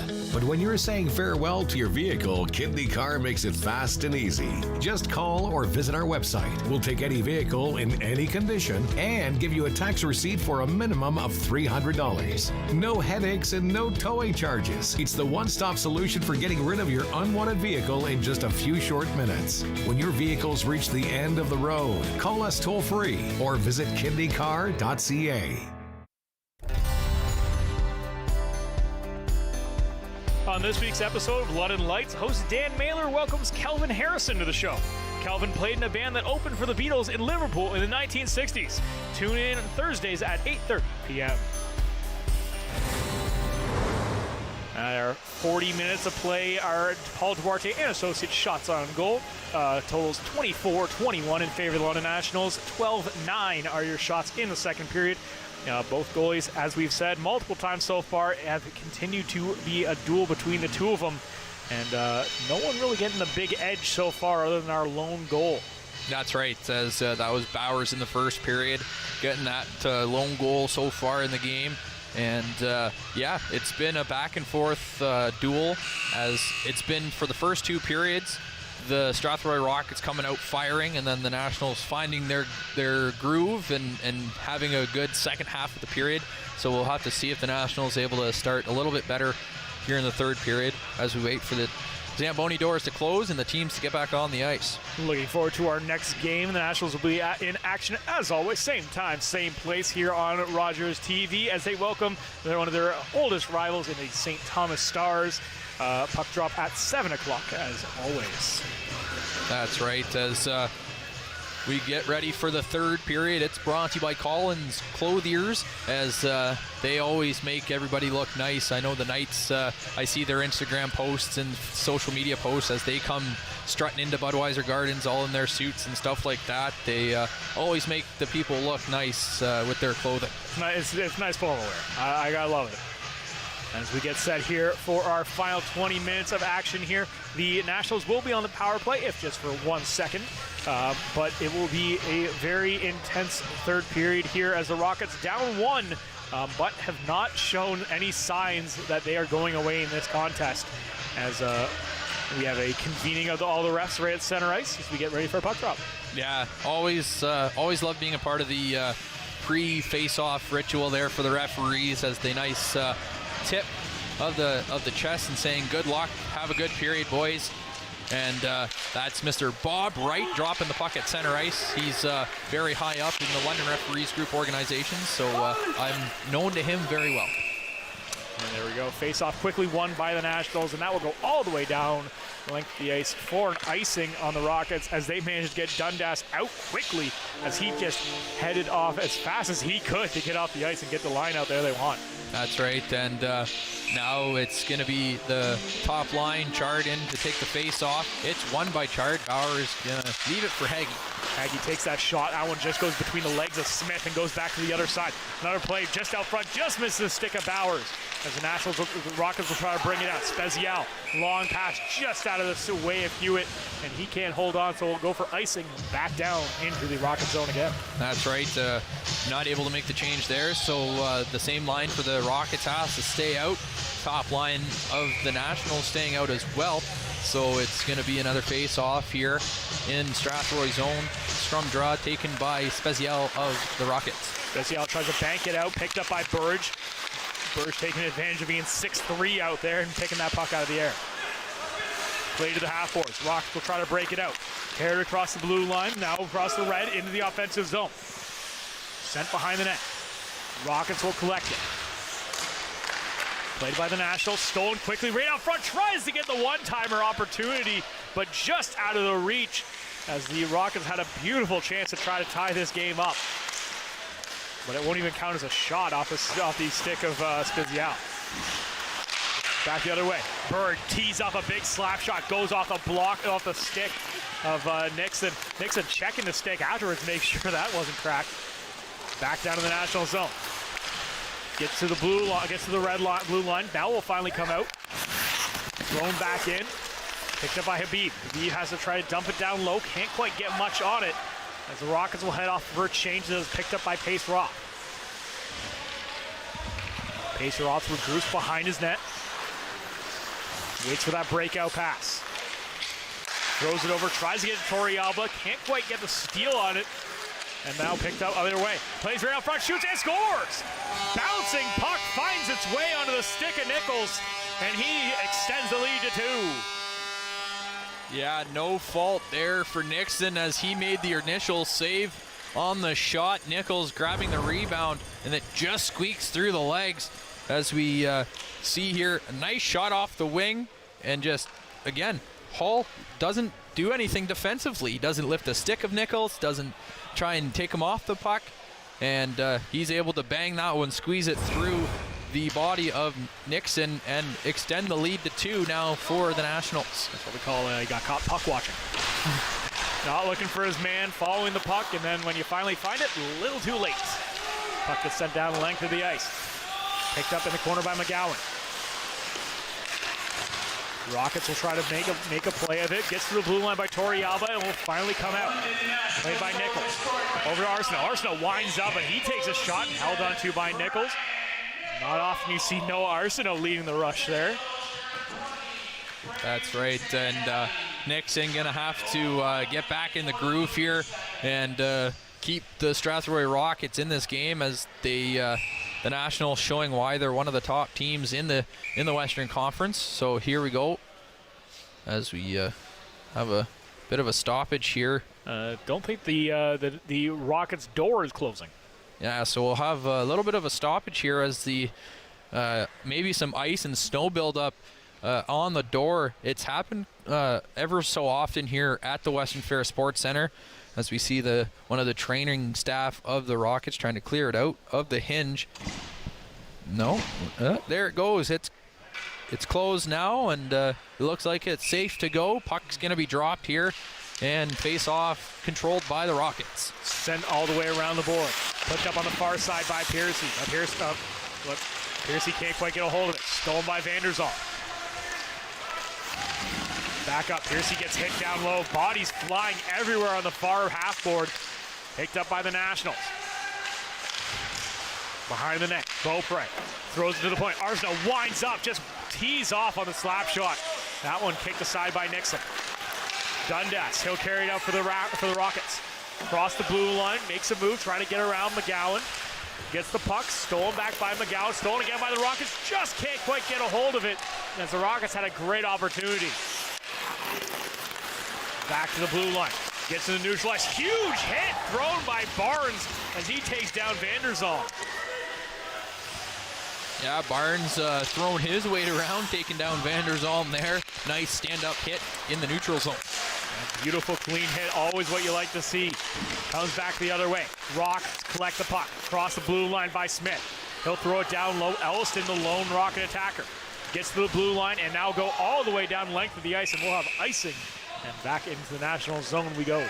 Yeah, we get another look at the hit here by Barnes as he just steps up and lays out Vanderzalm. Vanderzalm goes head over heels and he gets up. No worse for wear though, back into the play. So like you said, Kyle, nice clean body check here, and the Rockets here control the zone, control the face-off in the offensive zone.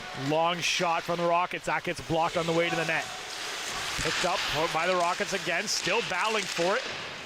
Gets rimmed around, back to the blue line, kept in. Kendry, he'll throw it down low. Picked up, brought back to the blue line by Holmes, but he can't quite get it out. Far side now, Smith. Over to Faulkner. Faulkner will just dump it down to the far corner. Deacon Holmes, first one on it. Over to Chard. Chard will just dump it in the neutral zone. Smith will pick it up. Throws it cross ice to Kendry. Back to Smith. Smith has open ice right down the middle. He's going to carry it in. Tries to make a pass over. Still loose puck. Fires it. Now that one goes wide. Behind the net again. Tries to get it out. That one just misses the stick of Faulkner. Or Pimentel. Kendry. Over to Smith. Back to Kendry. He'll regroup behind the Rockets' net. Throws it hard around the boards. Picked up by Laszlo. Back behind the net again. Kendry will collect it. Breakout pass. That one just gets tipped over by Holmes, and it can't quite hit the streaking Rocket. Burridge gets it just to the blue line, but dumps it a little too soon, and that will go offside. That's right. Just offside there as Burridge got stood up at the blue line and caused some of his line mates to go in over the blue line before the puck. So nonetheless, face-off outside of the Strathroy Rocket blue line here as Nichols wins that face-off. Collected by the Nationals. They'll just dump it down in the offensive zone. Hall will pick it up off the play by Nixon. Fights off a hit. Waits. Tries to find the outlook breakout pass, but can't quite make it. So he gets across the red line and dumps into the offensive zone. Played behind the net. Gets through the blue line, gets past Hall. Picked up, now cross ice over to Habib. Habib will take it for a skate. Carries across the red line, dumps it down in the offensive zone again. Hewitt, he'll be in there to try to pick it up, gets bounced over his stick. Kept in the offensive zone by the Rockets. Will just cross the blue line. Rockets will regroup again. Habib blows a tire. Picked up by Torrealba. Tries to get a back pass over to Duarte, but he can't make it happen. Hall. Back pass behind the net. Habib. He'll collect it. Waits. Fires in the puck right into the neutral ice. Passing plays. The Rockets carried into the offensive zone. Play behind that puck right out front. Can't quite get on a stick on it again as the Rockets get a chance but can't convert. Back the other way. Here comes Barnes. Barnes across the blue line. Waits, fires. That one right into the glove of Barry as he sees it the whole way. That's right, and then Barnes and Vandersholm again get in, have a little bit of chatting after that. Barry making another glove save there. He's faced 22 shots so far here in this hockey game. We have 13:58 remaining in the third period. He now will have to get ready for a face-off deep in the Nationals zone as Arsenault gets set up here on the wing. As Perry tries to win that face-off, gets it back to the blue line, set all the way down behind the net. The Rockets try to get the play right out front. Holds up, gets a shot. That one goes off a leg. Puck stays in play.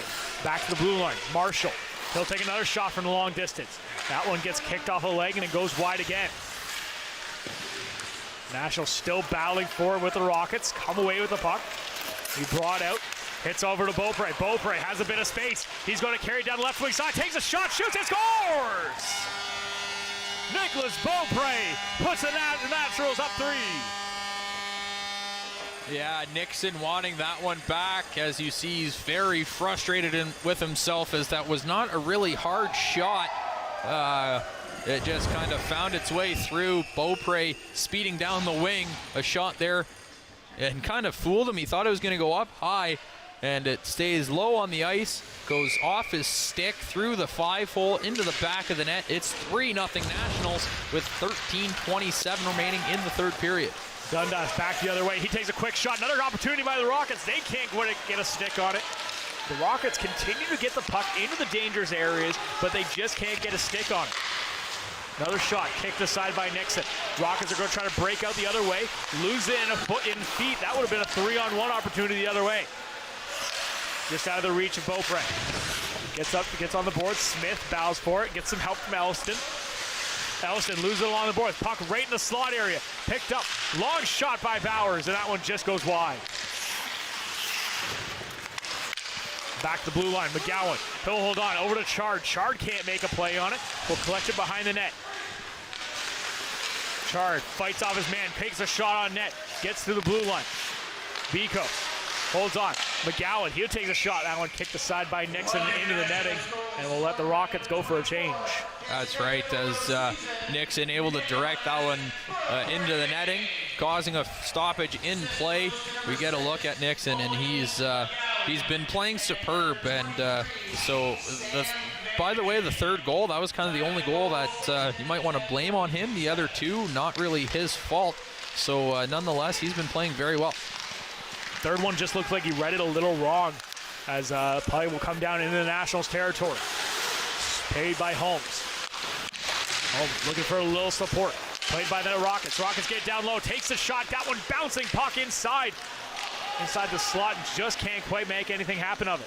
Puck will just go beside the net as you see Nixon just waiting, doing the eye there. Just, is it going to go? Is he going to go? And all the way down front. That's right. Also kind of squeezing that post because you don't want to be off your post and that puck take a quick little quirky bounce off the ice and into the net.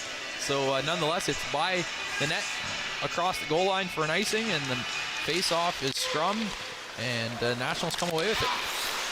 Picked up back in the neutral ice by the Rockets. Played by Habib. He'll carry it across the red line. He'll dump it down low. Holmes will try to collect it for the Nationals. Will. And now he'll try to find a way to get it out of the zone. Stolen by the Rockets. Still trying to get it to pass over. Can't quite get the shot as then the Rockets get the shot. Puck again in the danger zone. Long pass intended for Torrealba. Stolen by the Rockets. Habib doubles back. He's got Burge right on top of him. Breakout pass. Over to Faulkner. Over to Habib. Cross-ice pass intended for... can not get to his intended target. Barnes will pick it up. Across the blue line. Sent down to the corner. Barnes can't quite get a hold of it. Nationals will try to break it out finally. Burge battling for the puck. Finally gets a hold of it. Comes out now over to Nichols. Nichols, saucer pass over to Torrealba. Torrealba makes a move. Just missed the net wide. Beautiful chance by Torrealba, but can't convert.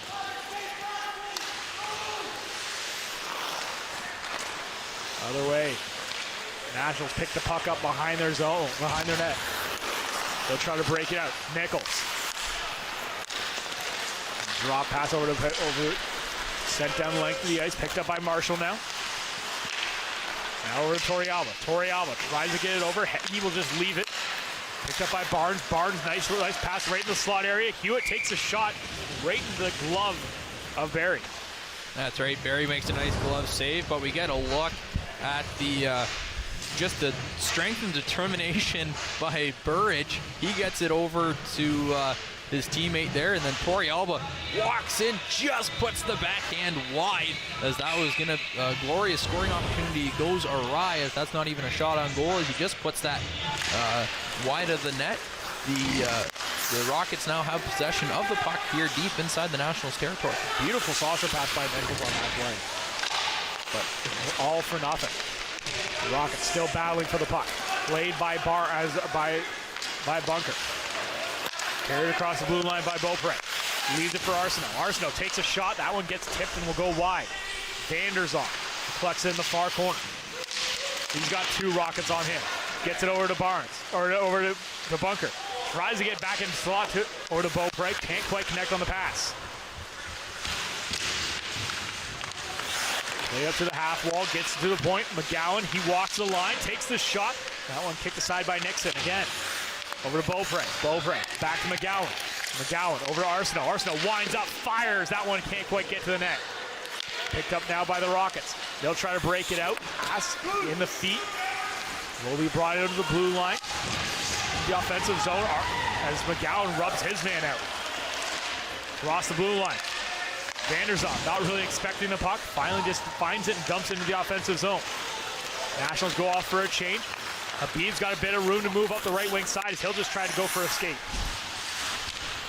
Gets down there. Chard will try to help out. Puck stays at the hash marks. Gets to the blue line and will finally come out. Picked up now by the Rockets. Burridge applying some pressure along with Chard. Rockets bring it out. Perry across the blue line. He's got numbers with him. Tries to make a pass. An ill-advised pass goes to nowhere. Backing into the Rocket zone again. Picked up by Ballas. Ballas will just dump it down in the offensive zone. Playing the far side. Tip puck out front. Doesn't quite go on net. The Rockets getting all kinds of chances, but have not registered a shot in the last few minutes now. Yeah, as you mentioned, they get the puck kind of into that dangerous home plate area inside the offensive zone, but just not able to get the opportunities towards Barry, as he's kind of been stagnant here the last couple minutes. Ballas gets the puck over. Another puck lost in the skates. That one just goes wide again. Marshall, shot from the point, gets tipped on the way to the net. Barry doesn't even have to make a save as it goes wide. Chard, he'll hold on. Rock's doing a good job of putting a lot of pressure on the Nationals' top line here. They're just finally starting to get a change now. Across the blue line, pace Roth. He'll just walk in, take a shot, and Nixon will just hold on. Yeah, the Rockets haven't played a bad game tonight. They just haven't been able to get lucky. Sometimes in hockey, it's good to be lucky and lucky to be good. Right now, the Rockets putting 25 shots on Barry and just nothing able to find a bounce or kind of find the back of the net. But like I said, they've played a great hockey game so far. It's a lot of, they're getting the puck. Huge hit there. That's the biggest hit we've seen. One of the biggest hits there by Curtis Heggie as he takes his man down. And the Nationals will try to control the puck. Back over to Heggie. I think the difference that we're seeing as well in the Rockets is there's just no luck with the passing. It's a lot of pucks in the feet. So their bodies are getting to the dangerous areas, and the puck is, but the puck's in the people's feet. You can't really quite get a clean shot off that way. Another shot in tight. Torrealba takes a backhander. That finds its way to the back of the net. And the Nationals score again. As we see, I don't know if Duarte was in on that goal. He might have got a point, but nonetheless, it was Torrealba getting the puck off his stick on the backhand and making it 4-0. Now the Nationals are just kind of running away with this game as we see Nichols there. He goes into the corner to grab the puck. It's spun around the back of the net, turned over, and just kind of a broken down play. Torrealba able to find it in the midst of the skates, put it in the back of the net. It's 4-0 Nationals with just over 7 minutes remaining in the third period. Yeah, Torrealba finally gets his after he almost scores that beauty earlier in the game. Gets a bit of a greasy one this time, and I don't think for him, I think it's all the same. It looks the same on the score sheet at the end of the day. Exactly. They don't ask how, they just ask how many. And there's another big stand-up hit in the neutral zone. And Nichols gets stood up, but he manages to keep on his feet and picks up the puck again. Nichols, back pass, just walks in, takes down Habib as he gets over to Beaupre. Beaupre takes a hit, loses control of the puck, but is right back after it. Long pass just misses the skates of Laszlo. Arsenault, he'll carry it across. Gets it across the blue line. Arsenault fights off Laszlo, tries to get it into the middle to bunker, but stolen by the Rockets. Just over 6 minutes left here in the game.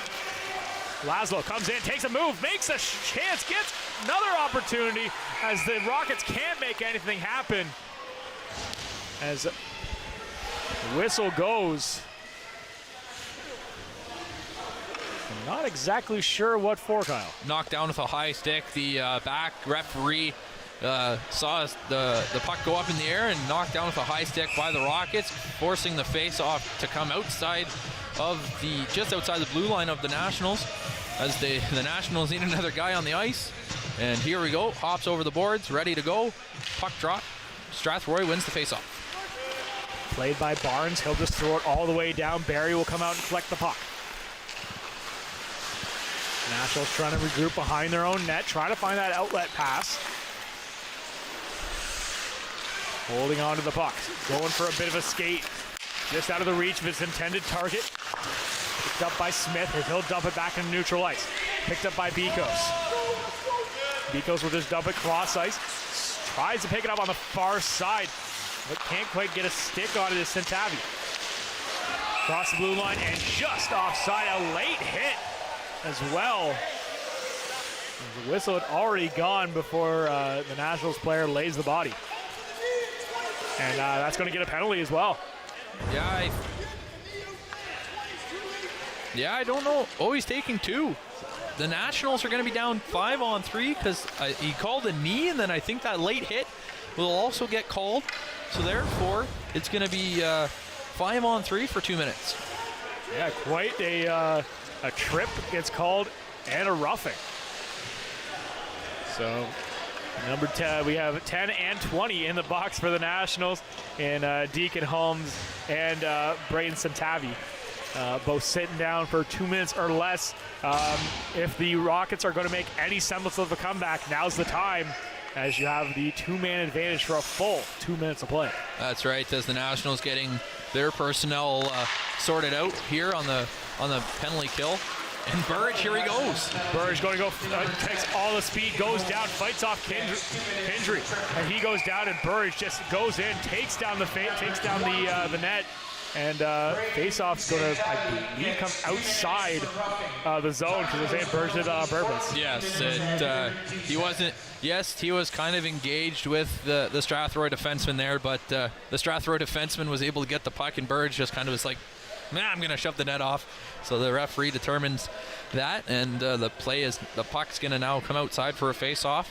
We have 1:49 remaining here in the man advantage, the 5-on-3 for the Strathroy Rockets. Not the start the Rockets wanted to have here, as Jeff Burge just has had the puck more than anybody else on his penalty on the power play for the Rockets, as he'll dump it down the length of the ice.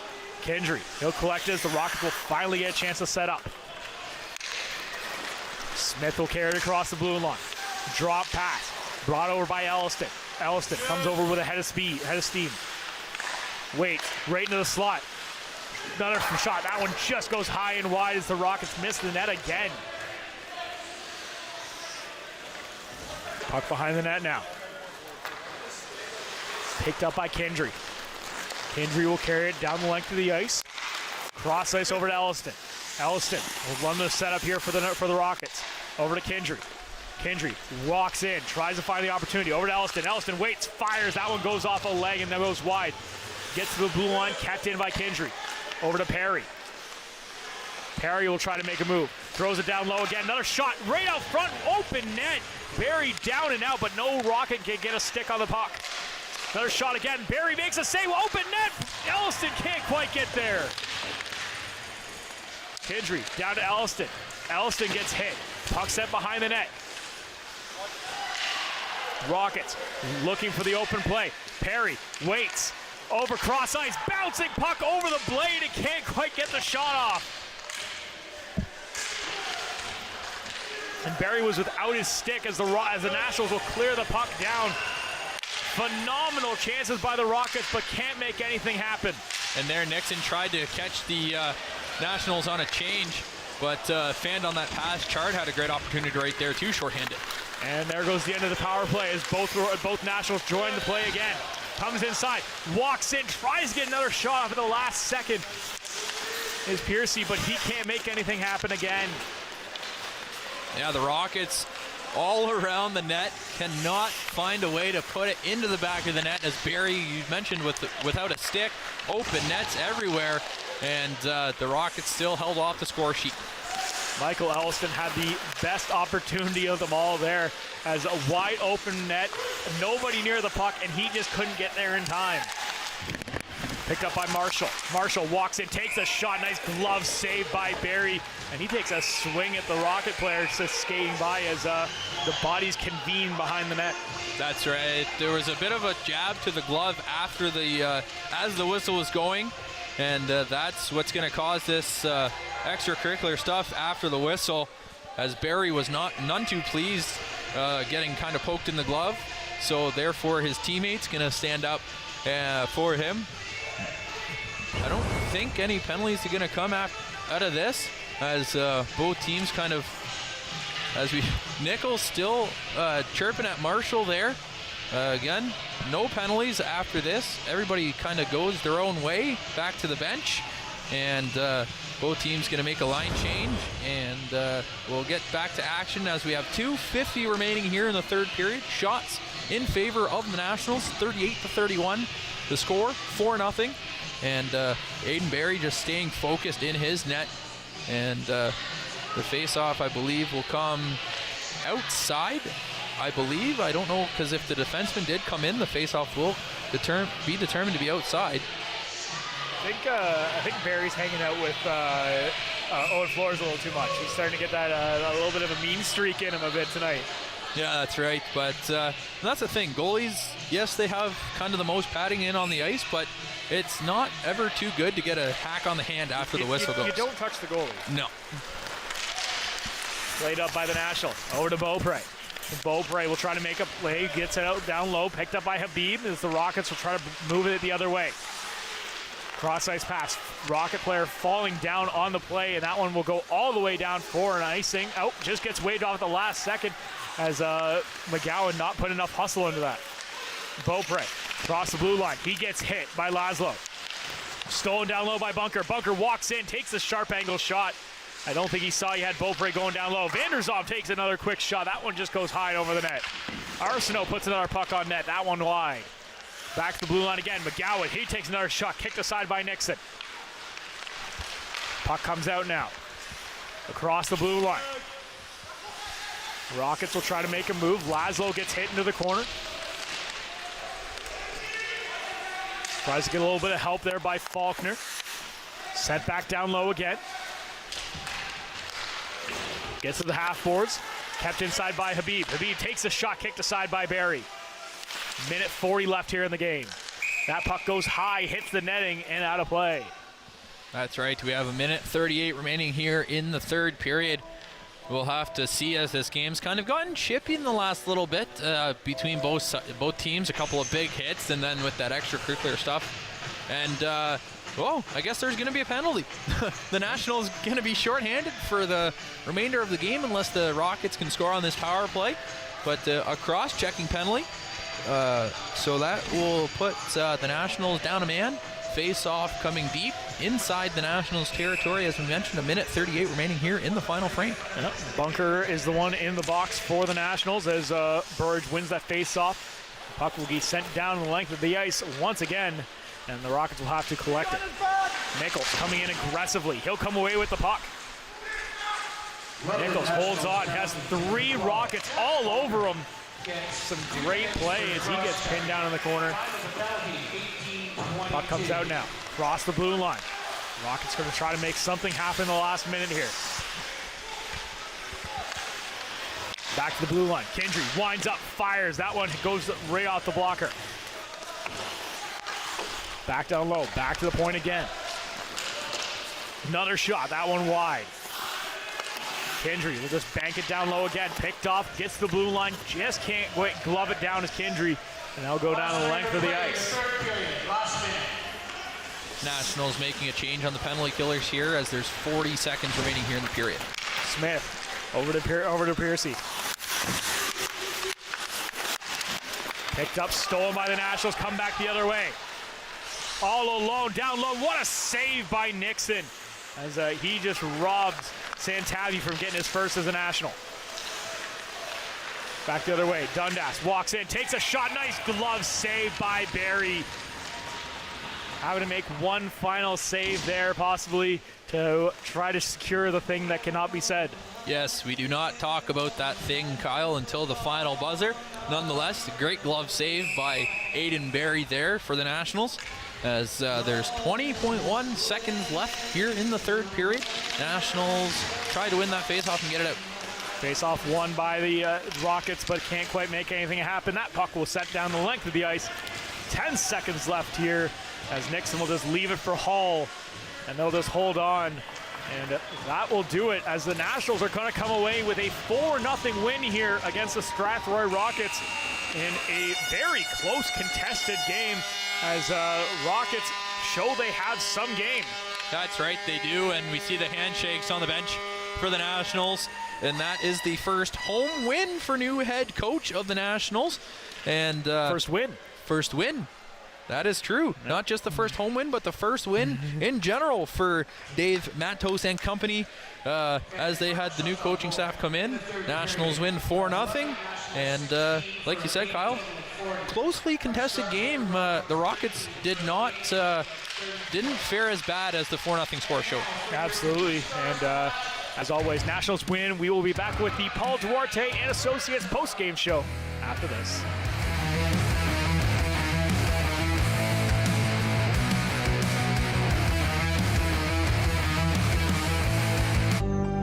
Call the Rogers TV viewer response line. Email us or connect with us on social media.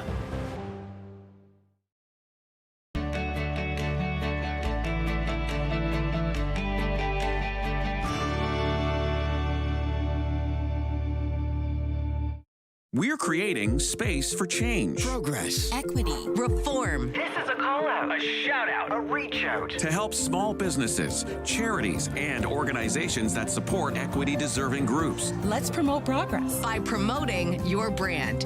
We're all in.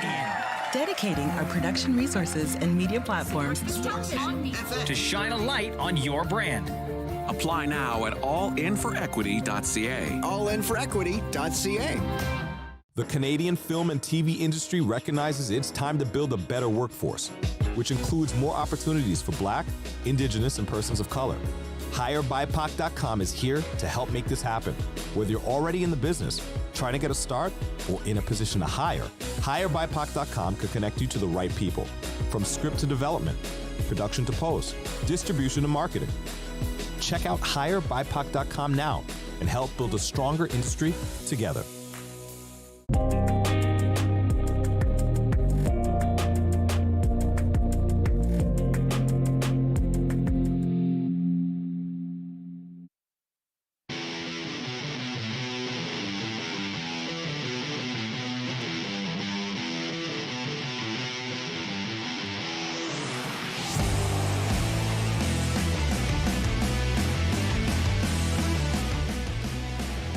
Welcome back here to the Western Ferris Sports Center as the Nationals come away with a 4-0 victory over the Strathroy Rockets. It's time for the Paul Duarte and Associates Nationals post-game show, and we'll come back right after this with more of our thoughts.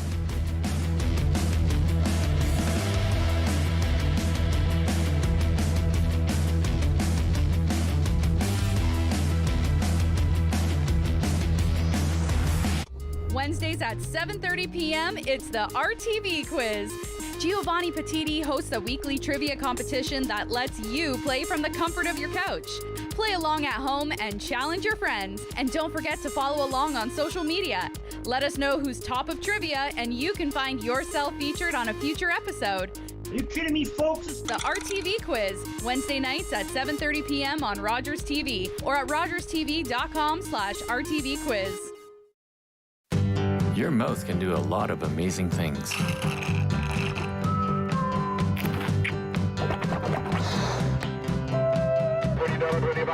And your mouth can save a life. Hi, I'm Tom Wong. I'm just one of close to 1,000 Canadians in search of a stem cell match. We need your help. A simple swab is all you need to register on the National Stem Cell Database. You could be the one to save a life. Find the hero. Enjoy watching Arby's Nationals hockey on Rogers TV? Then join the crew. Volunteers learn the skills needed to put on a show, including camera, audio, graphics, and more. Visit rogerstv.com/volunteer to sign up. Welcome back here as we continue our Paul Duarte and Associates post-game show. Nationals 4, Rockets 0 in a pretty phenomenal goaltending duel for pretty much the entire game until the Nationals get a few greasy ones in the third there. But we had a 1-0 game for 3/4 of it. Yeah, that's nothing wrong with the first 3 quarters of the game for the Strathroy Rockets. Like you mentioned, Kyle, a couple of greasy goals for the Nationals on Nixon, causing that to run the score to 4-0. But nonetheless, the Rockets came into the Western Ferris Sports Center and gave the Nationals a good run for their money tonight. Absolutely. Taking a look at those goals that did happen in tonight's contest, bit of a mixed bag of everything here. Right off the bat, Bauer's beautiful goal, his first as a National, which, as we said, shocking that is his first goal, as he's looked dangerous every time he's been on the ice. Nothing in the second period, and then the third. That's right. We jump into the third period, and this one started it off in the third period as Nichols able to bang in that rebound, and then Beaupre coming in. That was a kind of a tough one on Nixon, just threw the legs off the stick, kind of a misread there. And then the final goal, the fourth goal of the game, Duarte in behind the net, kind of able to get it out in front, and that was Torrealba banging that one in off the backhand. So therefore, that's the fourth goal. We look at the scoring summary. As mentioned, Bowers, his first at 8:01 of the first period from Burge and Chard, open the scoring. No scoring in the second period, and then we jump to the third period, and we'll see the goals come up. Nichols, his 10th from Santavi at 1:45. Beaupre, his 5th from McGowan and Vanderzalm. And then Torrealba at 12:56, his 7th from Duarte and Nichols. So there's the scoring summary, having the Nationals come away with that 4-0 victory. Absolutely great work by the Nationals, really showing their depth as well, as you get a goal from every line tonight. Not something we see from the team so far. That's right, and it was good to see the Nationals kind of build momentum as the game went on. The start of the first period was, I would say, atrocious for the Nationals, as they were getting severely outplayed by the Strathroy Rockets, but then they were able to find their groove, get the skates underneath them, kind of get into their rhythm in their systems, and come away with a victory, as we mentioned, and keep their home undefeated streak alive. That it was a while since they were able to do that, but they continue it here tonight. 12-0 now on home ice as we take a look at tonight's 3 starts. That's right. Ryan Bowers getting the game-winning goal, his first as the Nationals, as the first star. Aiden Barry playing phenomenal, getting the shutout for the Nationals. And then Chaz Nixon, you have to give him the third star, as he kept the Rockets in this game as much as he could. A couple of bad bounces beat him in the third period, but like you mentioned off the top of the post-game show, he's one that will bounce back, I think, and keep the Rockets team in most games that he plays in. Yeah, he has been a phenomenal player for the Rockets that we saw tonight. Really a big step up from the last time we saw the Rockets come to town. On the other end, getting the, hey, we can say it now, getting this shutout. Aiden Barry was absolutely phenomenal.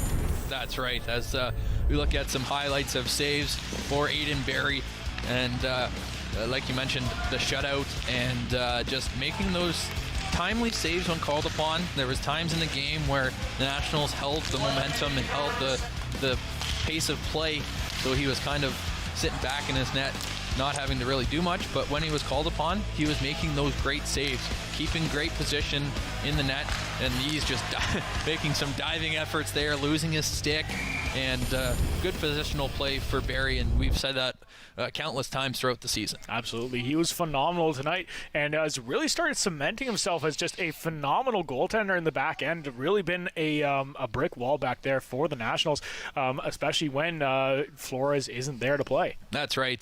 Flores, as we mentioned, up with the Knights most of the time now. He's back with the Nationals just for some time, just to kind of get some reps in, as Brett Brochu has been getting a lot of the time for the Knights. But nonetheless, good to see Barry cement himself as kind of the number one, I guess you would call him, here for the Nationals. And I've seen him play minor hockey and high school hockey too. I've had a chance to ref Barry, and yeah, he's just a class act on and off the ice. He knows what he's doing, and he's a great goaltender all around.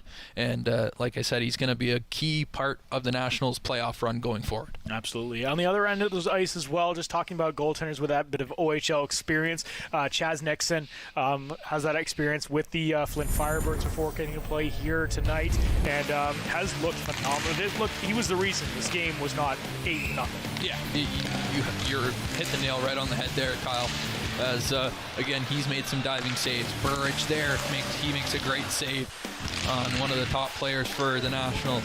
And he's, again, great positionally sound goaltender. Has to make some flair dramatic saves there when needed, but nonetheless, he's keeping the puck out as much as possible. And again, just a great goaltender, great goaltending battle so tonight between both sets of goalies. A bit of a rarity we see here at the Western Fair Sports Center, as it normally seems to be goal central here at the Western Fair Sports Center. But we'll take a break here, and we'll be back with more on the Paul Duarte Associates postgame show.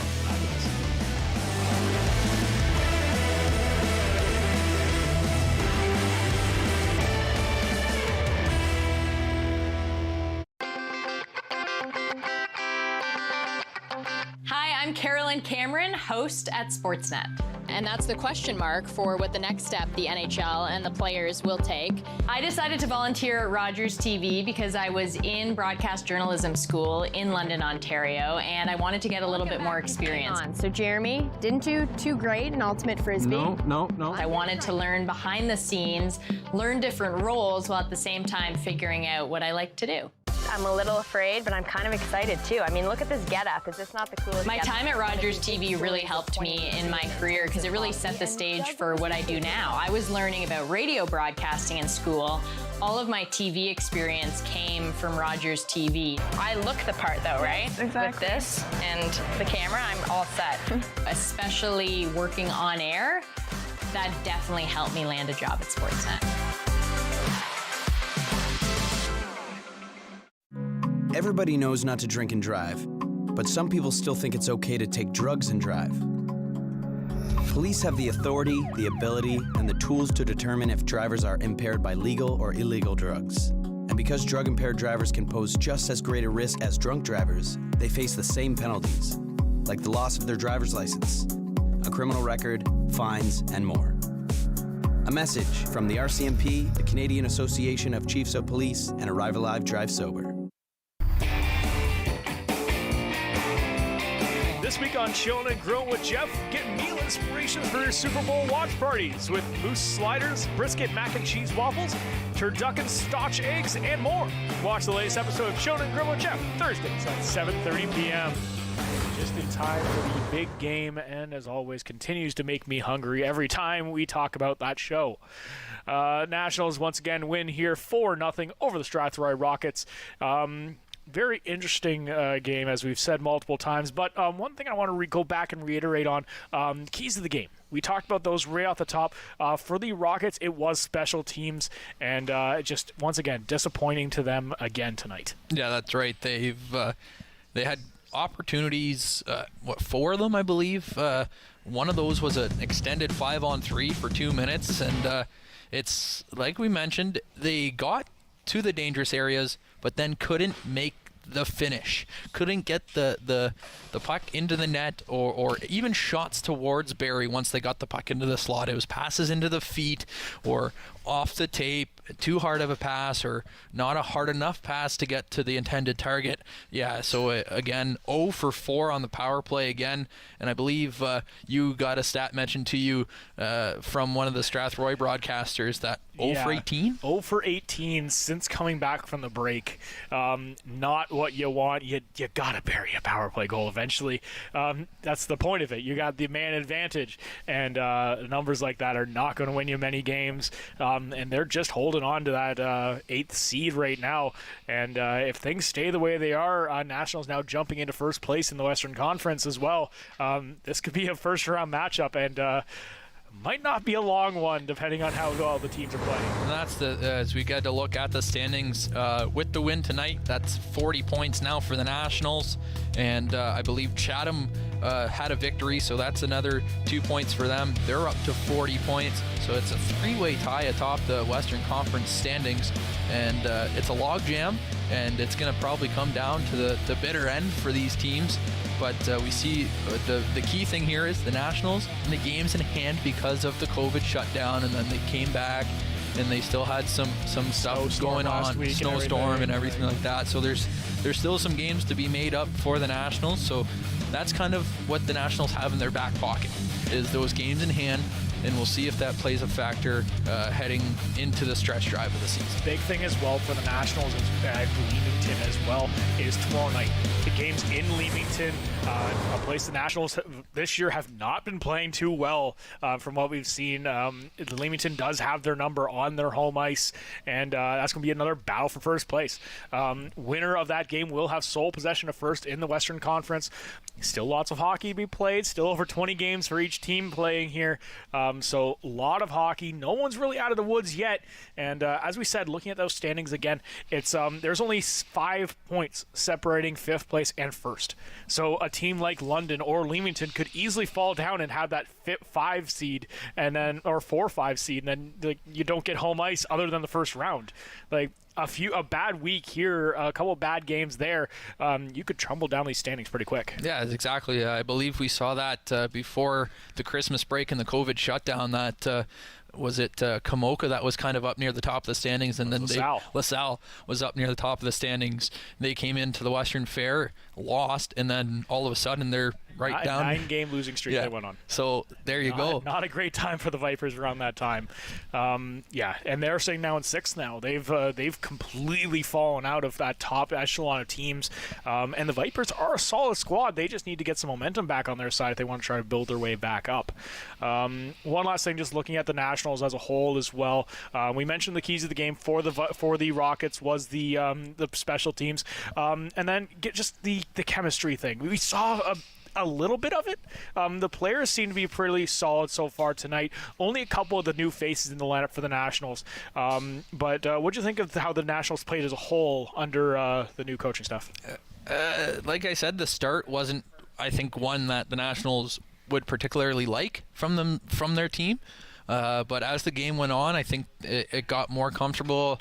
The gelling of the the team and the coaching staff kind of came together, and it's obviously something that's going to be worked on as they go to Leamington tomorrow. They're playing on back-to-back nights, so they got a quick turnaround to go play Leamington. So they just got to work on it in practice too, because practice, you play like you practice and you practice like you play, and that's what the Nationals will have to do to make sure that chemistry stays together going down, like you said, the stretch drive of the season and into that playoffs, as anything can happen in the playoffs. Any team can beat any team on any given night. Yeah, it's a really weird situation the Nationals are in there with that new coaching staff coming in at the halfway point. You have a brand new voice in the room. You got to try to get that heard and make sure the team understands what you want as a coach. And every coach coaches differently, so we don't know how this team's going to play, because the way the Nationals played before the break, they were a very high-octane offense, and they were just like, they were okay defensively, but a lot of that power just came from the fact that they are just going to blow you out offensively, and we don't know if that's going to be the trend going forward as well. Yeah, from what I kind of saw today, as we got the first look at the Nationals team from that break, they're a more complete team, I think, offensively and defensively on both sides of the puck. They're trying to play that more of a complete game, having the forwards come back, play back-checking roles, as well as Pace Roth on the defensive side, jumping up into the offense when they need to. And so it's kind of making sure that everybody's playing their position soundly. And yes, they're teenagers, they're going to make mistakes, but for the most part, like you said, Kyle, listen to the coaching staff, make sure the systems are known and heard and done to the best of their abilities, and I think the Nationals should be okay throughout the rest of the season and into the playoffs. Yeah, normally, as of right now, I think that process will be pretty quick, but you still know you have those three players that weren't in the lineup tonight. They still have to come back in and get used to this. That's going to be another change in dynamic, and who knows, there could always be some other changes, like from when we left 2 months ago to now, this is like a completely different team. That's right, exactly. But it seemed like tonight they did what they needed to do to come out with the victory, getting a couple of those greasy goals. I think that's something that stayed the same. We saw before the break, they just crash the net and pound the net and make sure that they capitalize on any opportunity they get. So they crash the net and make sure they get sticks on pucks and just kind of get in the way of the goaltender, get in the eyesight of the goaltender, and make it tough for every opposing goalie that comes into this place. And we'll see if the Nationals will be able to continue their dominance here on home ice, as we'll be back with our final thoughts after this.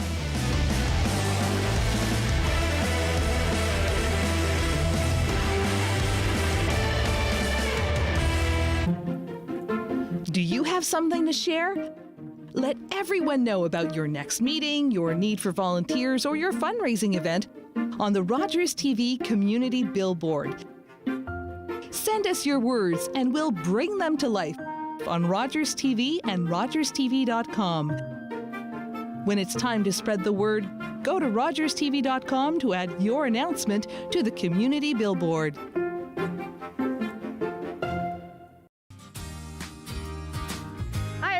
My name's Ranger M, and I work at Catfish Creek Conservation Authority. I'm the community outreach technician, and that means I do a lot of this, chatting about all things nature and conservation with kids, adults, teachers, everyone. I love to knowledge share, and that's just what I'm going to do with you. So come on, let's go learn with Ranger M.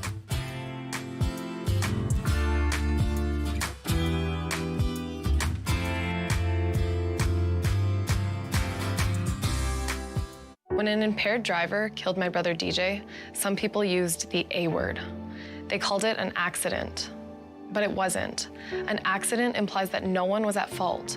But when someone impaired by alcohol and/or drugs chooses to drive, they're fully responsible for the crash that can result.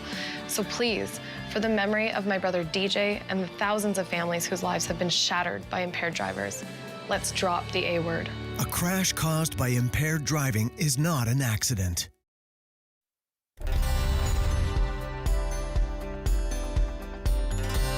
On this week's episode of London Lights, host Dan Mailer welcomes Kelvin Harrison to the show. Kelvin played in a band that opened for the Beatles in Liverpool in the 1960s. Tune in Thursdays at 8:30 p.m. As we are back here at the Western Fair Sports Center, 4-0 was your final as the Nationals take down the Strathroy Rockets.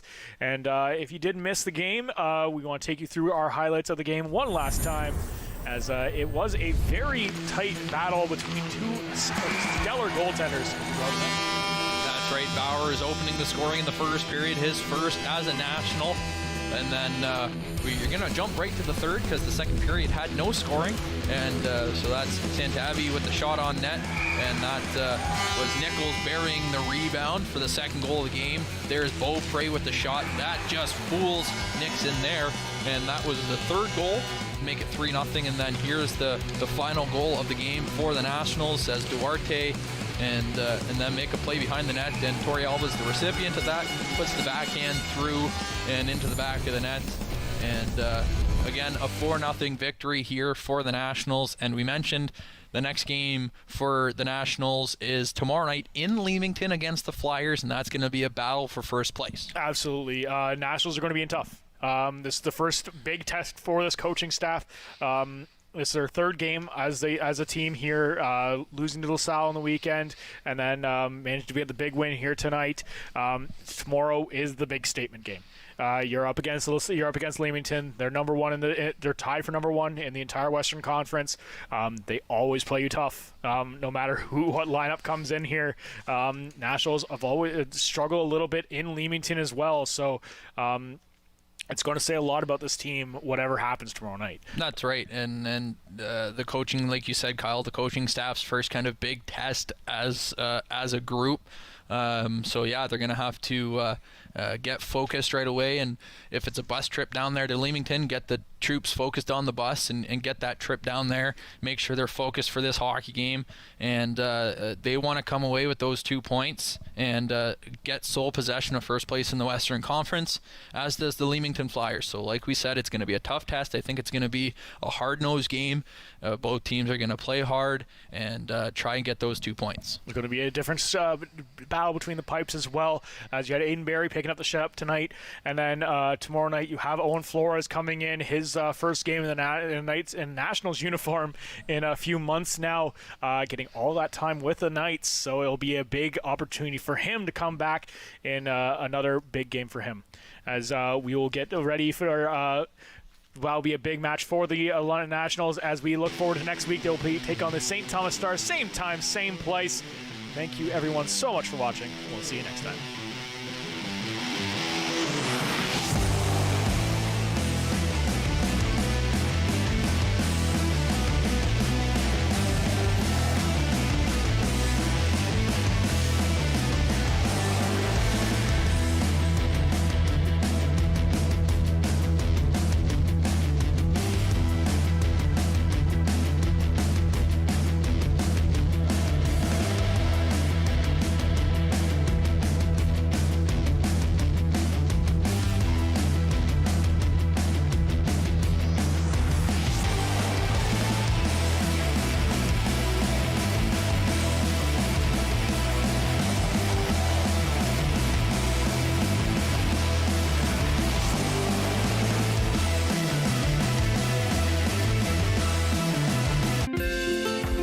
Call the Rogers TV viewer response line. Email us or connect with us on social media. The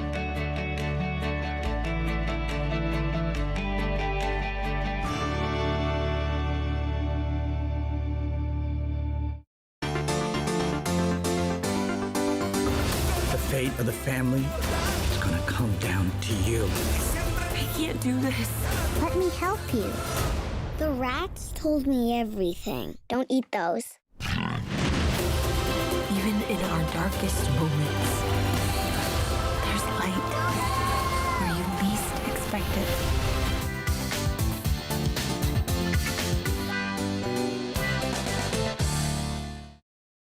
Was that 4 or 5? He's lost count and still thinks he can drive. Do you think he knows that when he is caught and charged with impaired driving, he'll lose his license and a lot more? If he gets in his car, he'll face costs exceeding $20,000. Does he realize he could have a criminal record for his choice to drive? And it could be much worse if he crashes. I wonder what he'll be thinking tomorrow. Have a hold on 1-15. Visit ArriveAlive.org to find out more. Arrive Alive. Drive so.